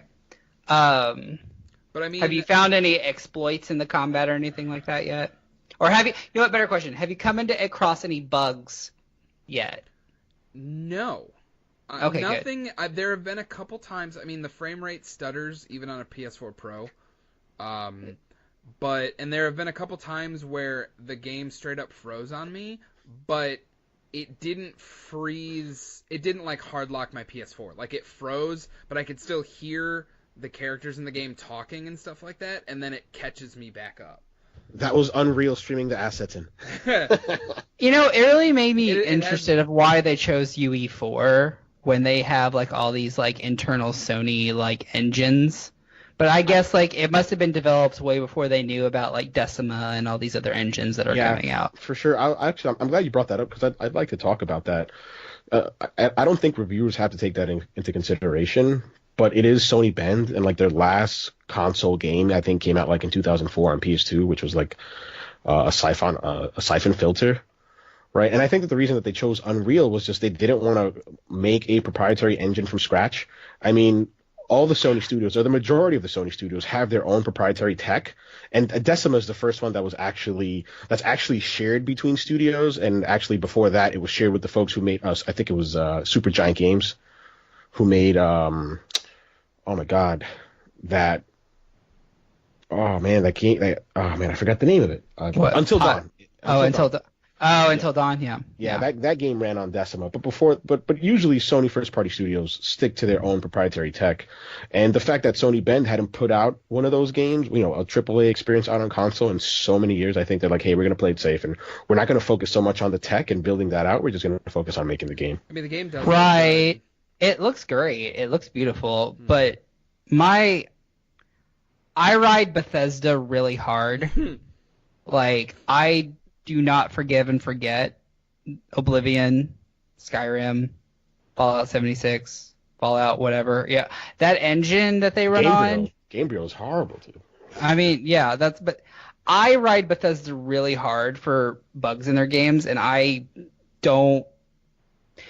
Based off what I've seen from other people, there seems to be some issues under the hood.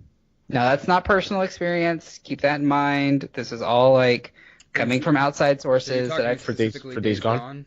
Yeah, for Days Gone. So let's say like I've seen like the motorcycle basically vanish. I've seen people. I saw that on Twitter. Seen people fall through the world. I've seen basically where characters don't show up in cutscenes but you hear dialogue, or I've seen where characters show up in cutscenes but you don't hear dialogue. I'll be honest. To me, that just sounds like. I mean, I'm not. Again, I'm going to use one of Mikey's lines. I'm not a game developer. But it just sounds like one of those. When the game developers put their games out, they have like this whole list that they, of bugs that they triage, and that sounds like a C-list bugs. Like, hey, we need to get this game out. We need to hit this state before financials or whatever. Sony is riding us hard, so we're just going to focus on these important bugs. I'm not excusing them. I'm not excusing the fact that they the game that came out bugged. But no, I get that. At least there's no. I have not seen any save breaking. Save breaking is where I draw the line and say fuck you. Yeah. Like, that is, the minute you delete my save, or my save gets lost, or I lose progress, I turn the game off and I'm done. Yeah. And that's fair. That happened to me a couple times on Red Dead.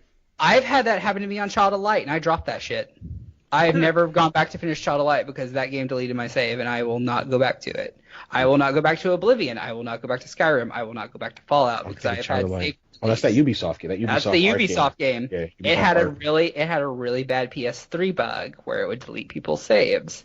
They eventually patched it. I don't care.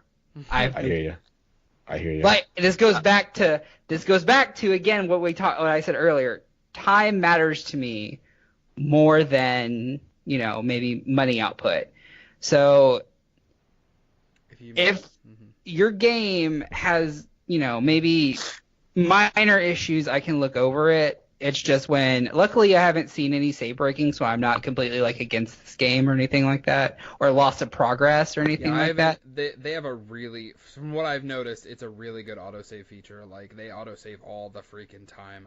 Great. There was only one time where I died where I'm like, oh, I don't want to make part of it. Like, it was like, well, that's dying. Right, I died and it knocked me back to camp, and I was just like, okay. But yeah, nothing, like I said, even when I had those hard freezes, I didn't lose anything. It just picked me, like, I just kept driving, basically. And it was both times in the open world. It was out when I was out driving.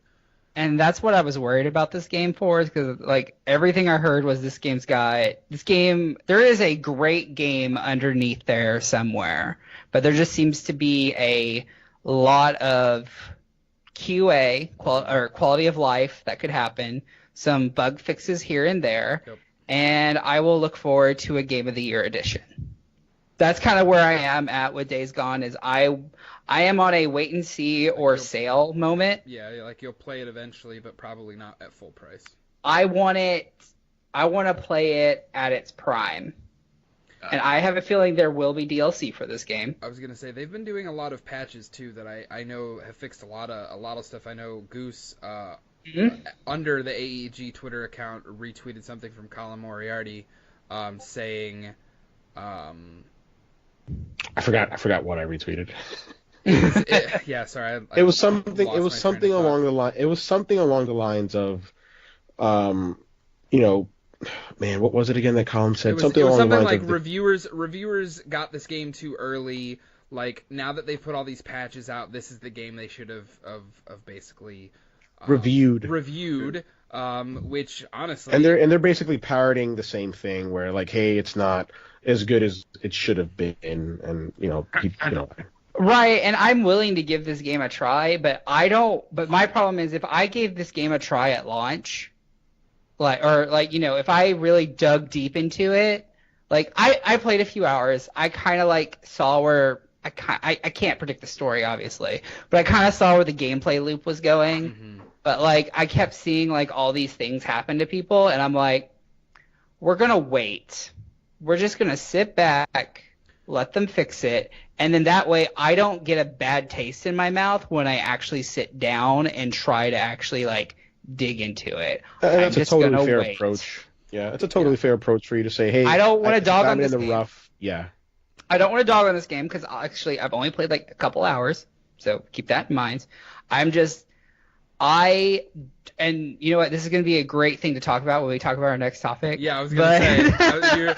I was just waiting to get that segue in. I mean, so reviewers, obviously, a lot of people take a lot of stock in how reviews. This leads into our topic of the week. But a lot of people take a lot of stock in what people say in reviews. However, it sounds like from what you're saying, Mikey, you take a lot more stock in what people talk about on social media, on Twitter, Facebook. I mean, you show me a video of you falling through the world, right? It kind of rings louder than a reviewer, especially multiple. Like one video, it's like, okay, whatever, fine, you fell through the world once. What's the big? But then like see it multiple, like it's kind of like that's kind of damning at that point. But like it also depends on the reviewer. It depends what their history is with the series, with like the genre. Mm-hmm. Like I don't go to Kinda Funny and listen to them for fighting game stuff. Thank you. I'll go to like Maximilian Dude or someone like that, or someone who's like deep ingrained into the fighting game scene when I want to like hear about deep and stuff in fighting games. He was on Frame Trap just recently through Easy. I know. I need to watch. I need to watch it. It's 3 hours long. I haven't made time to listen. It's 3 hours and 56 minutes, dude. It's really good. I have to make time to listen to it. Yeah, it's really good. But like, or when I want to hear about story-driven games, stuff like that, I know who to go to. I know the people that I align my tastes with what genres, and I will go and listen to them. But the other thing is, if I've already seen the game and it's something I'm not going to listen to shit about anybody about Kingdom Hearts 3. I was going to fucking buy that shit regardless. I don't care what the scores were. Yep. I didn't care what the review scores were for Smash Bros. I'm gonna buy that shit regardless. Like I'm like the thing that it's the question mark games, the Days Gone, I would say, that you're not quite sure about because maybe the game was in development hell, or they haven't really shown a lot about the game, or you haven't really gotten a chance to demo it. Luckily, like I did get a chance to demo it Days Gone because I went to PAX South like earlier this year and they had a demo station, so I got to try a little bit of it. But even then, that didn't answer all my questions about the game. Right. But there's just certain games that are just like question marks. They're not like this is obviously going to be a good game. Right. Well, it's like the Mortal Kombat 11. Like clearly, there's been 11 of these. They're not going to be probably pretty bad. I mean, yes, it has aspects that are not super likable by a lot of people, right, but it's not a bad game by any means. Right. And I mean, like, it's like an anime fighting game player is probably not going to play Mortal Kombat unless they're just the type of player that just plays every fighting game. You know what I mean? Like I don't care if you gave Blaze Blue Cross Tag Battle of 7. I'm still gonna fucking play it because I like anime fighting games. Right. Like I like that genre. This is like the only time I really get games of that genre. I'm probably gonna buy it. You know what I mean? It's when we get these question mark games like that you're just not sure about. I'm really trying to think of other games. I mean, there are a lot of games that fall into that category. Like Monster Hunter World. I'll say that one was a question mark for a while because you're coming from a 3DS game that was like, you're doing what to this series? Right. You're gonna like what? And then they released that beta and all the reviews came out and it's like stellar, blah blah blah blah blah blah blah. So, sometimes there's just games that are come out that you're just like, are you sure you're willing to slap the $60 on? Right. And again, I'm older. Money is a thing I have to consider, but also my time is. Right. So, like, reviews don't matter to me as much as they did when I was a kid. And I got $60 and I got one game for 6 months. What am I throwing this down on? Right. That's right. Yeah, I'm glad that you brought that up. I think people put too much stock in reviews, though. I think one of the things with Days Gone that happened was that there was a big dissonance between what the community was saying and how they enjoyed it, as opposed to some of the lower end scores on things like Metacritic. Although I think it's got a 71 or 72 in Metacritic. Mm-hmm. And the point that I really wanted to make was that, I mean, Mikey really touched on it. It's just, it doesn't really matter. Like, there are going to be those games that you're going to buy day one regardless. It can come out and get a big fat zero, but you're still going to play because you're a fan of the genre or you're a fan of the franchise. But another thing that Mikey brought up that I really loved was the fact that, hey, you have to know who's reviewing this game and who are you going to get your reviews. Like, what are your go-to publications? Like, I really don't do IGN much, although I do like Lucy O'Brien, and I trusted her review when I read it. I was like, Lucy O'Brien's on point. She reviewed Evil Within 1, Evil Within 2, and I agreed with that, and I usually agree with her point of view. She's a good reviewer, definitely. Exactly. But there's just certain folks or certain publications that I'm just not going to go to for reviews, and what they say, although it may be viable, I'm just going to be like, yeah, I just don't go to you for reviews. Well, For we're that. also to the point to where reviews and commentary on personal opinion is starting to blur. Yes. Like, we have a lot of podcasts and a lot of YouTube and a lot of stuff that are just like, this isn't a review, it's personal commentary, but you say personal commentary, and it's really like, even though you say it's not your review of the game, like, It's your review. people still take what you're saying as if you're like, this is your review of the game. Right. Absolutely. Like, I know people are like, if you say something's good or you like something or not, you've reviewed the game. Whether it's like the IGN way of reviewing or like the casual reviewing, because there's a mass difference between the two. Yes. But nowadays people consider the two pretty much equal, The line is blurred. depending on who you listen to and who you trust. Right. Like ACG, for example, I'm a big fan of ACG over on YouTube because he takes his times in their meaty reviews, and I get that not everybody has the time to spend 20 minutes on a review, but thankfully I do. Right, so I'll spend the 20 minutes and watch his review and be like, all right, well, I'll buy this game depending on what he said because I usually trust what he goes by. Mm-hmm. Right. And yeah, like I listen to, the Giant Bombcasts and stuff like that, and I'll listen to those guys, and even though they're not reviewing the games, but they're talking very in depth about all these titles, as they come out, but you can kind of gauge whether you're going to like a game based on, which guy is the one actually talking about it. Screw Jeff, he's so cynical. Yeah, I would say he is very cynical. I usually mean, go with Brad. have you seen what the industry has done to that poor man though? That is like, also true. They have messed him up so many ways. Anyway, Spit him up and spit him out, honestly. Yeah. That's like another 10 hours, dude. Yeah, I know. But like, yeah, like if I want to hear about, we love everyone at Giant Bomb. Absolutely. But like, I'll go to Giant Bomb and I'll listen. I'm a horrible person because I can't remember his name. But the guy who always talks about fighting games. Ben Pack. Yeah, I'll listen to them when they like review like Street Fighter V or Dragon Ball Fighter Z, etc., whatnot. Because they're reliable resources I go to because their tastes are very similar to mine. Yeah, their conversation about MK11, I think it was the last episode last week, was really good. Like I thought, I liked it for once. Yeah, for sure. But I mean, it's hard to take stock. Like I used to take, like you were saying, like take stock in reviews a lot more because I was, similar to what Mikey said, I didn't have a lot of, you had one or two games you could pick for months at a time, so you kind of had to listen to what other people thought because, it's your only option, or so you thought. But now I'm like you, like I will play something if I like the genre that it's in, even if it's, obviously like Days Gone is middling to low review scores. I mean, 71 on Metacritic, that would consider to be good. Like, it's not a great game, but it's a good game. Yeah. I think a lot of it also has to do with the publisher that it came out under.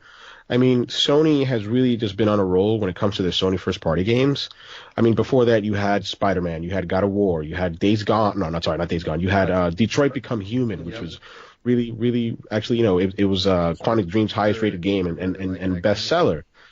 But controversial, but yes. Yeah. Oh my God, I don't even want to touch it. That's a real long story. That's a real long conversation we could go into there. I gave my thoughts on that game on this very show a long time ago. Just go back and listen to it. Yeah. But I did you got to think about who the developer is. This game, and I brought it up on the Discord, reminded me of Ready at Dawn, where it was two developers who had a great pedigree when it came to handheld. And in the case of Ready at Dawn, hadn't put out a AAA console game at all. And in the case of Days Gone, Ben Studio, they hadn't put out a AAA game in a very long time. And that necessarily didn't translate over to console, right? Their experience with the handheld and that pedigree that they brought. But I still think they put out good games. I personally like The Order 1886, right? You can come at me if you want. I enjoyed the narrative of that game. I played through it. I liked it. I mean, I didn't love it, but I liked it. But I don't know. I don't want to excuse the game, right? Because a reviewer can't say, "Well, this is Ben Studio. They haven't put out a AAA game in a long time, so we're going to give it a pass." That's you can't caveat that. You just can't do that. But Right. me as a fan of Sony first party studios, like my expectations were a little low. I'm not expecting them to come out of the gate, and especially with what Mikey brought up in terms of, hey, why did they choose Unreal Engine? Like I had all these thoughts in my head before I decided, hey, I'm going to give this game a shot. Right? Sooner or later, I'm going to go in and play this game, independent of what the reviewers say, because of the history of the studio and what they've been through. And I get that, but I would say we're not. Go ahead and say it. You're good, bro. We are even. I hate to say this because I know the name is like Average Gamer. Average Everyday Gaming. Yes.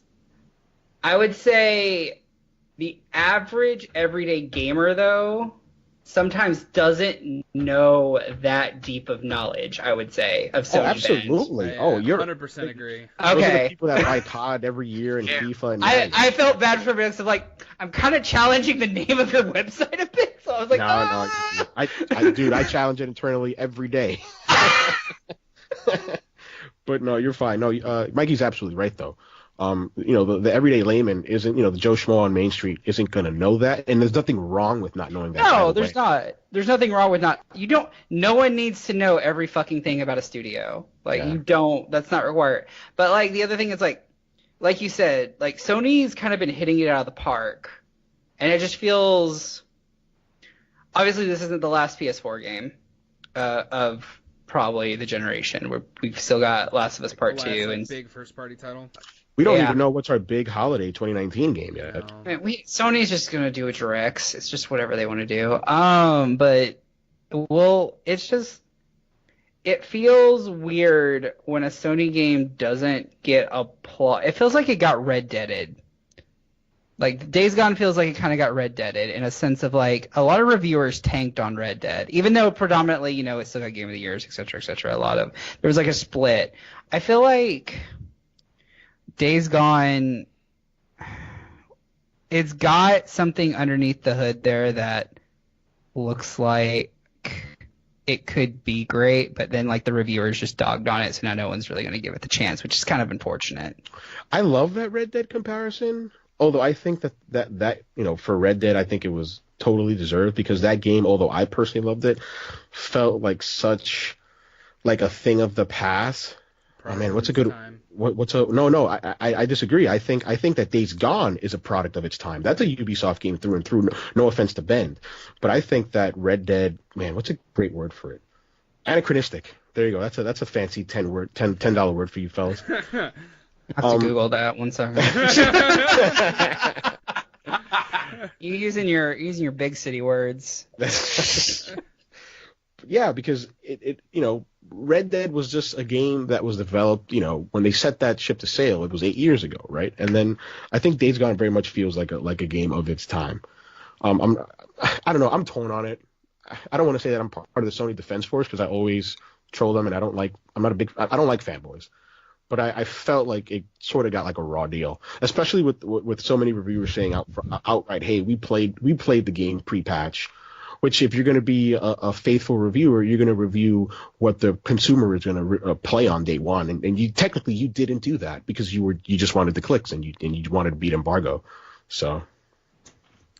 And I mean, for me, there's certain times where you feel like the review is biased in the sense of like, like it happened a couple times in IGN where they had the guy that hates fighting games review the fighting game of that generation. And I'm going, your bias is showing through the entire review. You're not giving me a correct perspective because you're just dogging on it because you don't like it.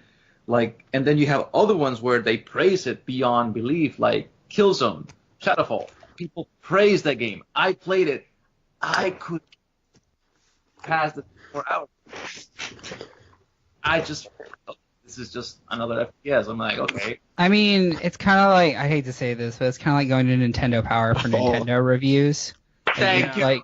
Like, why? You know what they're gonna say. They're gonna be suckling at the teat of Nintendo the entire time. You don't go to a PlayStation stream and actually try to get like what the actual experience of what a Sony first party game is gonna be. Absolutely. You gotta go. Like all that is catered. It's scripted. All that it's just not. I don't feel it's super reliable, and I don't feel it's very ingenuous. I mean, I think I don't mind when like people do like, hey, let's show off the game. You know, let's show people what it can do, which is cool. But like, you know what I mean. You don't go to like the publisher's own reviews to look at their reviews. Absolutely. And you also don't get people who hate genres to review said game, you know, unless they've had a come to Jesus moment and decided they love everything about it.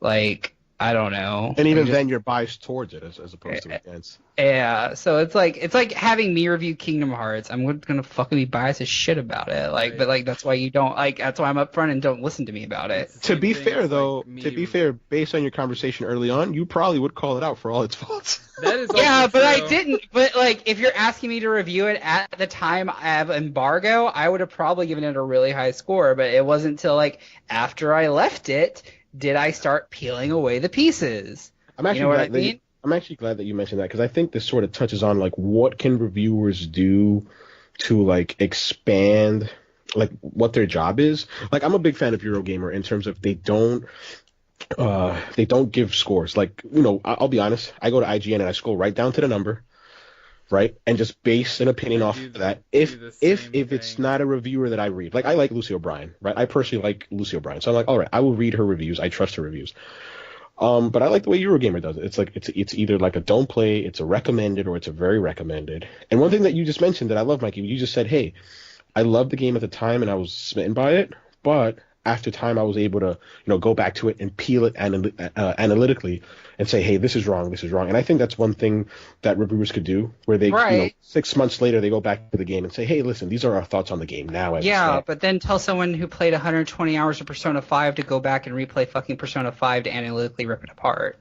Like that's not a thing you could do for every game. Right. You know, No, like absolutely. if Days Gone is literally 60 hours or something like that, hell no, I'm not gonna go back and try to play that again and analytically rip it apart. I'm still in shock by that. I didn't really realize how long ass game that is. And I mean, that was one of the major comments about it, was that it outstayed its welcome. Okay, It's maybe pretty much I would what say, a lot yeah, of the people- gameplay right now, no, it's not repetitive, but maybe after 60 hours. After I might, 60 hours, yeah, sure, yeah. I might That's- be kind of and- tired of it. That was what a lot of comments were, but also don't Yeah, I was play gonna the fucking I'm game. gonna just play the damn game. The Yeah. one thing I did want to I can't remember which publication did it, but there was a review site that would do the main review, and then they would have like a little side blurb that would be like second opinion, and it would be somebody else reviewing that same game but giving a Was that Game Oh. Radar? I think So, it was Game Radar. was it That's Game, or was it probably. Game Informer? Didn't Game It's a Informer? callback to Electronic Gaming Monthly. That's Electronic what it Gaming was. Monthly used It to was have EGM. three people review the big title of the month, and you would have like a column each Mhm. of each reviewer. And I think some other people have incorporated that a little bit, but obviously not like whole, like it's like literally small thought second opinions. I don't know what websites are doing that, but that is such a callback to the old EGM days where they literally had like three people review one game. I think it was But then again, actually you could- I love you. Informer. You could used to be able to do that though, because they would have like, you would print a magazine out once a month and that would be your content. But Right. nowadays it's like every day you have to have something, you Yeah. know? It's a different world. And the funny thing about the fact that you mentioned about the 60 hours is that it reminded me of the whole God of War incident that people were saying, oh, well, The Witcher 3 is getting 100, 200 hours, but the God of War is only 60. No, that can't happen. Like, no, that's we're getting ripped off. And think about it. There's certain games that That's you don't. stupid. I hate that argument. That's a stupid argument. I hate that Time- argument. Adding a Time- dollar sign to our. I hate that stupid. Yeah. argument. I mean, okay, so like, I don't know. Basic thing is like there's some games that you don't want to put a lot of Well, hours. I think I can see Mikey thinking about it right now in terms of going back to that small kid who does. Could who you may not imagine? necessarily- Could you imagine Celeste with only like the first chapter? Oh no, I would. Nah. Maybe like a demo. But that's Like not- that. Could you imagine like? Could you imagine? What's that ninja game that just came out that I can't remember? Not Katana Zero. The Messenger, but without the Messenger. twist. Yeah. Could you imagine the Messenger, but it didn't end, but it ended before the twist did? Right. Like there is like a certain point where it's like there are games that probably end too abruptly, but that might be just because development costs and stuff like that. That can, you can end a game too early. That is totally there, but you can also have a game that overstays its welcome. It's a very fine balance. Yeah. You know what I mean? Absolutely. I think there's just so many factors tugging at development studios, right? Wholly, entirely Yeah. agree. I completely agree. But I just wouldn't want to buy a game like at $60 that was only like 5 hours long, or maybe like 60, like. well, or like maybe I don't know, like I kind of disagree with that. I used to unfortunately I see do that. I see it from a being smart with your money perspective and getting bang for your buck, but I also think of like all the indie studios that like pour their heart in, like a Limbo. Like I love Limbo. but Honest truth, was it a $60 game? No, but like going back and thinking about it, I'm like, man, retrospectively, I would have paid $60 for that game. Absolutely, I love that game. It was my favorite games of this generation.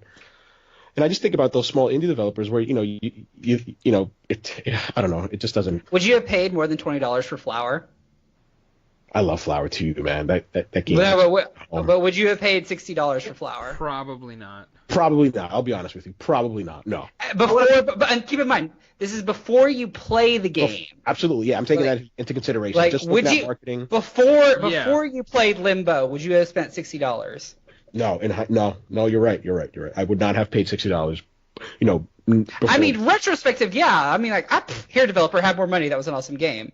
Yeah. But you look at trailers, you look at all that kind of stuff. Yeah. Would you have spent $60 before actually playing it? Because you got to remember, games I can think of that I would probably spend $30, or at least $40 on it would have been Journey. Because that game for me was one of those like, okay. Yeah, before you play, just before you even, I would have given that game $40. I could have seen $40. $60, no, but 40. I mean, this is a whole other topic. That's all. I spun us off reviewers. And how long games are and what their money's worth. I'm so sorry. Because I personally think that the game development, the industry as it is, it's just not sustainable, especially in the AAA space. And games have never been cheaper. I mean, this is a fact. And when you take inflation into account, games have never been cheaper. Right, so I'd be totally okay if next generation, publishers come out and say, "Hey, listen, games are going to be $69.99, and you're going to get everything. We're not going to do any season passes. We're not going to do any DLC, and that's the dream." I'll be like, "Fine, take it." You're 100% right, because look at what the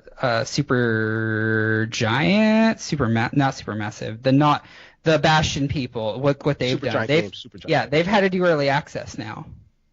Yeah, with oh my God, what's that? Hades. Epic Game Store. Exclusive. Yeah. They've even had to do an exclusivity just to, get the. I mean, maybe pirate it and be so hot, but like. And they put out. I mean, that's Greg Kasavin. I mean, they put out great. They put out. Oh yeah, no, all their games are good. Bastion's good.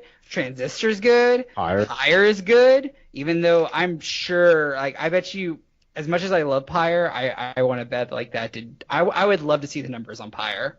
Yeah. In comparison to Transistor and Bastion. Yeah, and the fact that they've continually done isometric games also speaks to, hey, it may be hard for a studio like that to be nimble and switch up what they usually do, because it's a big risk. It's a big risk. Oh, it's a total big risk. I recommend people check out that No Clip documentary that they're ongoing running right now. Just check out Daniel Dwyer. Yeah, guys, he's the plug No Clip as much as we can. Yep, he's great. Channel. But like, but back to like reviews. Like, I mean, reviews are important depending on the demographic, but like they become less important, I feel like, as you start developing your own tastes and your own genres and your own. I think in this day and age, yes, they are important, but honestly, the social media and the conversation around a game, I feel, is much more important than the actual review itself. Because it's, finding out, what other real people that are in the same boat that I'm in, like, wondering if I should play this game, how they are feeling on it based on what somebody that, yes, this is how they make their money. They get paid for a living to review these games and stuff like that. But they get these games handed to them for free and everything like that. What I am willing to spend my hard-earned money on, and like you said, Mikey, my hard-earned time on, that's the difference. And that's why and even how you said, I gravitate towards what other, quote, regular people, average people, say about these products as opposed to the actual honest-to-God numbered review scores. Right.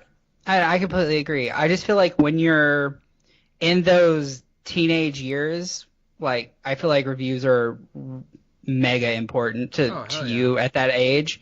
But like as you get older, you develop your taste. You know what you like. You know what games are going to appeal to you. But maybe like you look at a review on those question marks, like, Platinum Games is a great example for this. Like I would say like they have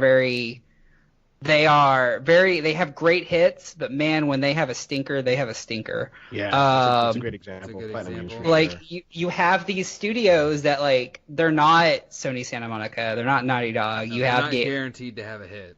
Exactly, but like sometimes you get a Bayonetta, or sometimes you get a Persona. Like sometimes those games just happen, and so that's where reviews are important to get the message out there. Like, hey, you really should fucking play Persona 5. Right. I agree. I mean, I sort of go, the majority of the games that I've played that haven't been brought to the fore to me by publications have been through the Jeff Gertzmans of the world, through the Daniel Dwyers of the world, through the Colin Moriartys of the world. But again, going back to Joe Schmo on the street, maybe he's not going to be listening to that, right? And he's going to be missing out. So, although they don't matter to me as much, and I know that I'm a totally different consumer, I can see the value of why these publications exist and continue to thrive in some way or another. Yep. Right. Completely agree.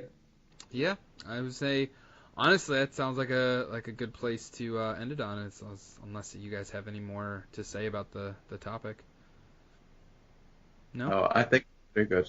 I mean, I read a review back in the PS3 era when Demon's Souls came out, and people were saying this game is hard, this game is really hard. But the way that he wrote it, the way that he said how proud he felt whenever he beat a boss, that for me made me go, you know what? Let me try it out. Let me give it a shot. And you seeing me, I platinum almost every Dark Souls game to date, from FromSoft, Yeah, that's a great example. That game came to me I remember that game to me was introduced as, hey, this is an awesome first-party game that Sony refused to publish and only published in Japan, and Atlas published in the U.S. I'm like, okay, I'll give it a shot. Word of mouth did great wonders for Dark Souls, honestly. Absolutely. But I think after this marathon episode of the AEG show, I think we've... Oh, no, you're fine. I think we've finally come to an end. Thank you, Mikey. Thank you so much. Thank you so much. No, thank y'all for having me on. I appreciate it. I like doing these random podcasts and, just talking. You are welcome back anytime. Absolutely, for sure. We really appreciate it. You want to go ahead and plug yourself on the Twitter? Oh, yeah, I forgot I can plug. Yeah, you can find me at on Twitter. That's where I post most of when I'm going live. I promise I will actually start streaming again now that my family shit and Japan is over. So like streaming schedule should be getting back on normal. You can find me on Twitch at twitch.tv/Keylock. Keylock with an E at the end. Sorry, there's an E at the end. My bad. Twitter, you can find me at Keylock MVP, same way. That's just where I post literally everything. That's where most of my social media is.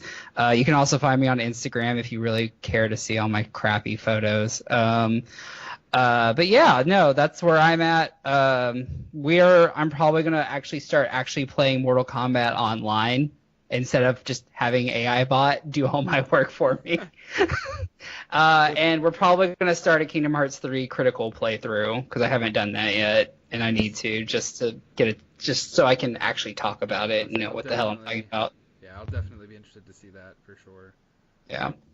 But that's all my plugs I got. Well, yes, and you know us as always. You can find us on Twitter at the AEG Show and at theaegshow.com, where you can. I know Dalton said he's most likely going to do his own review of Days Gone here, hopefully in the next few weeks once he gets a chance to play and finish the game. Because, I mean, even though the game might be 60 hours, Dalton is a man that can finish a game like that in no time at all. Even working, like, it's ridiculous. Where's the time? Well, he works a job where he is laid off for, like, 6 months of the year and works 6 months of the year. So, during the winter months, he legitimately just burns through games. Yeah, but independent of that, he will sit down and he will. It's just like a hot knife through butter, man. Yeah, he will knock stuff out. Yeah, he doesn't it stop. Scares He's me sometimes. Let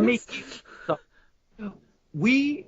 Me and him were tied on platinum trophies at one point. I think it was like around 12, 13. He's almost sitting. We're hitting what now? 30, 40? No, he's at like 41, 43, I think. Yeah. I'm still stuck at 12. Yeah. Let's leave it like that. I think I have more platinum trophies than you now, Marlon. You probably do. I think I do. You have 3? I have three. And I got one by accident. Which It's games? good. It's good Which not games, to be just stuck out of into that, man. curiosity? Horizon Zero Dawn, All right. Spider-Man, Okay. and I got Blaze Blue Cross Tag Battles by accident. How? I Have you seen that? Oh my god. It's not you finish story, you go online, you beat the shit out of people. That's all there is to it. There you go. There you go. Drop the mic. Done. They suck at online on that You just game. have to the hardest thing to do is the damage combo, and you just look online for a combo that does that much damage and you just do it. I don't know. Just get good, Marlon. Get good. Like he was like, I don't know. God dang it, Mikey. But Mikey, thank you again so much for being here. We really appreciate it. Thank y'all. Y'all are great. I've been listening to y'all's podcast since you've asked me to kind of come on, and y'all are great. I love what y'all are doing. Please keep it up. Y'all are knocking it out. Thank you so much. Thanks, man. That really means so much. It really means does. a lot. But until next week, we will see you on the AEG show.